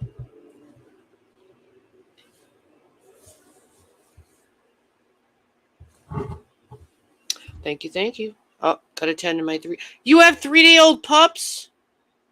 You have puppies, monkey ass? Oh, I wish I could see a video. What kind of puppies? Yorkie? Oh, you're Yorkie? Oh, man. You got babies? Oh my god, I love puppies. I do wish I could see them. I wish I could see a video sometime. That would be cool. Oh, is that still going on? Is that fight still going on? I think, wasn't that yesterday I caught some of that? That was getting kind of bold. That was like old school Mama T. She was getting angry. She was angry like when she used to be angry. I'm like, damn, what is going on here?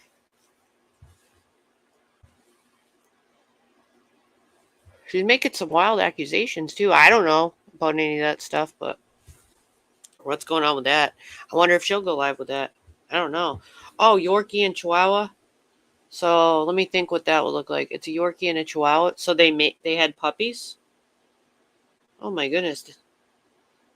I wonder. I'm trying to picture what that would look like. So it'd be kind of like a long-haired Chihuahua.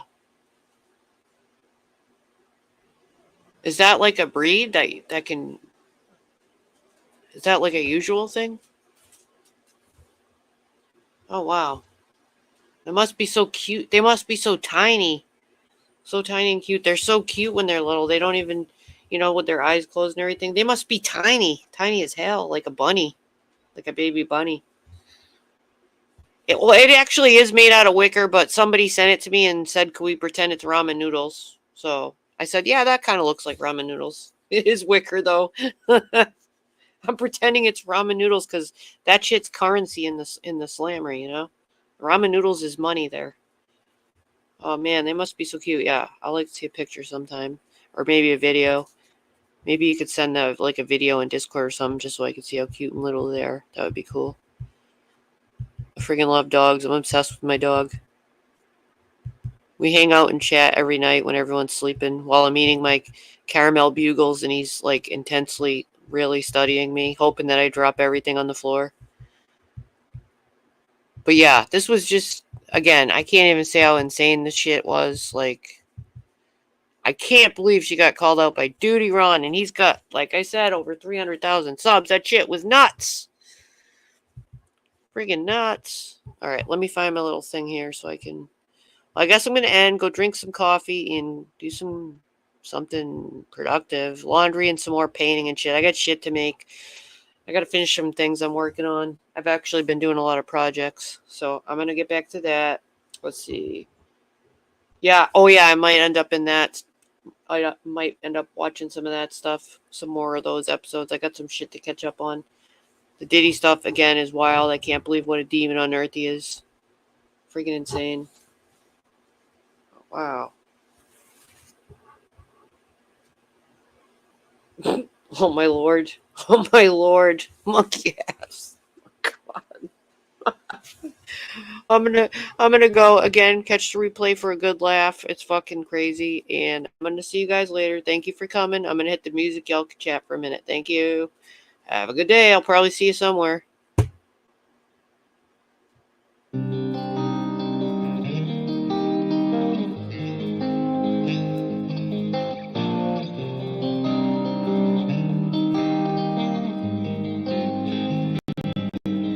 There's a monster You got it, under Cranky my Pasta. bed, and at my window there's a dragon. I accepted the challenge, it turned me into a savage. I broke a promise to myself again. I don't know why I am so vulnerable. They try to help, but I won't let them in. I guess rock bottom's where I'm comfortable. Both my feet planted when most people would have panicked. I embraced the storm. I found beauty in what was damaged. I'm not afraid of the boogeyman. Instead, I look at him like he's a friend. There's not a monster out there in the world that's scarier than the one that's within. There's a creature in my closet. I can hear him rumbling around. The demon screaming in the distance creates such a humbling sound. The monster that's outside my window, he's like family to me now. The things that people are afraid of never let me down. Not to say this no, but I'm hated so. My religious freaks say I'm the biggest beast and that I made it grow. When I spray this flow, I created more. Creatures are like when I heat up the mic, I'm a breed of the night, but I'm tainted though. By the darkness I'm binded, I sparked it and shined it. They find it cause mine is woe. But that they label me a demon seed, wanna disable Nina, see them bleed, hinder me fatally and see them grieve, no.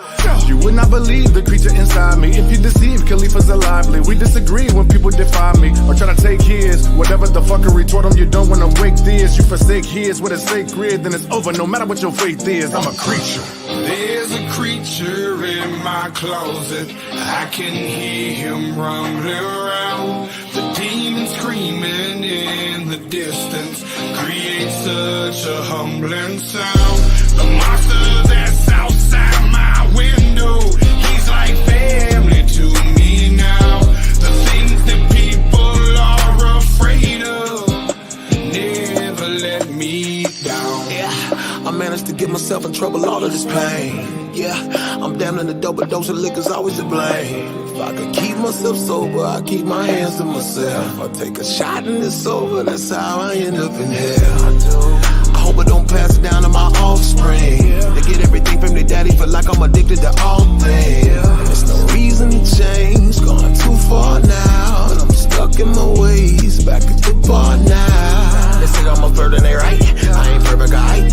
So when I'm thirsty, I'm perking and purposely searching for something that's hurting me so. I just can't pack up and go, I just back out of it slow. That's how it go, I think to back out the hole. What next, like I don't know. Okay. I think they be laughing at me, hands be grabbing at me. Feel like God let it happen to me, dab it blasphemy. And these be a dab it naturally. Okay, yeah.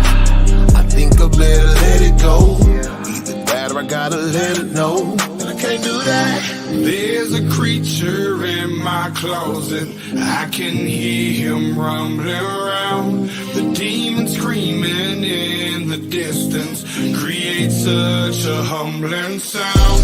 The monster that's outside my window, he's like family to me now. The things that people are afraid of never let me down.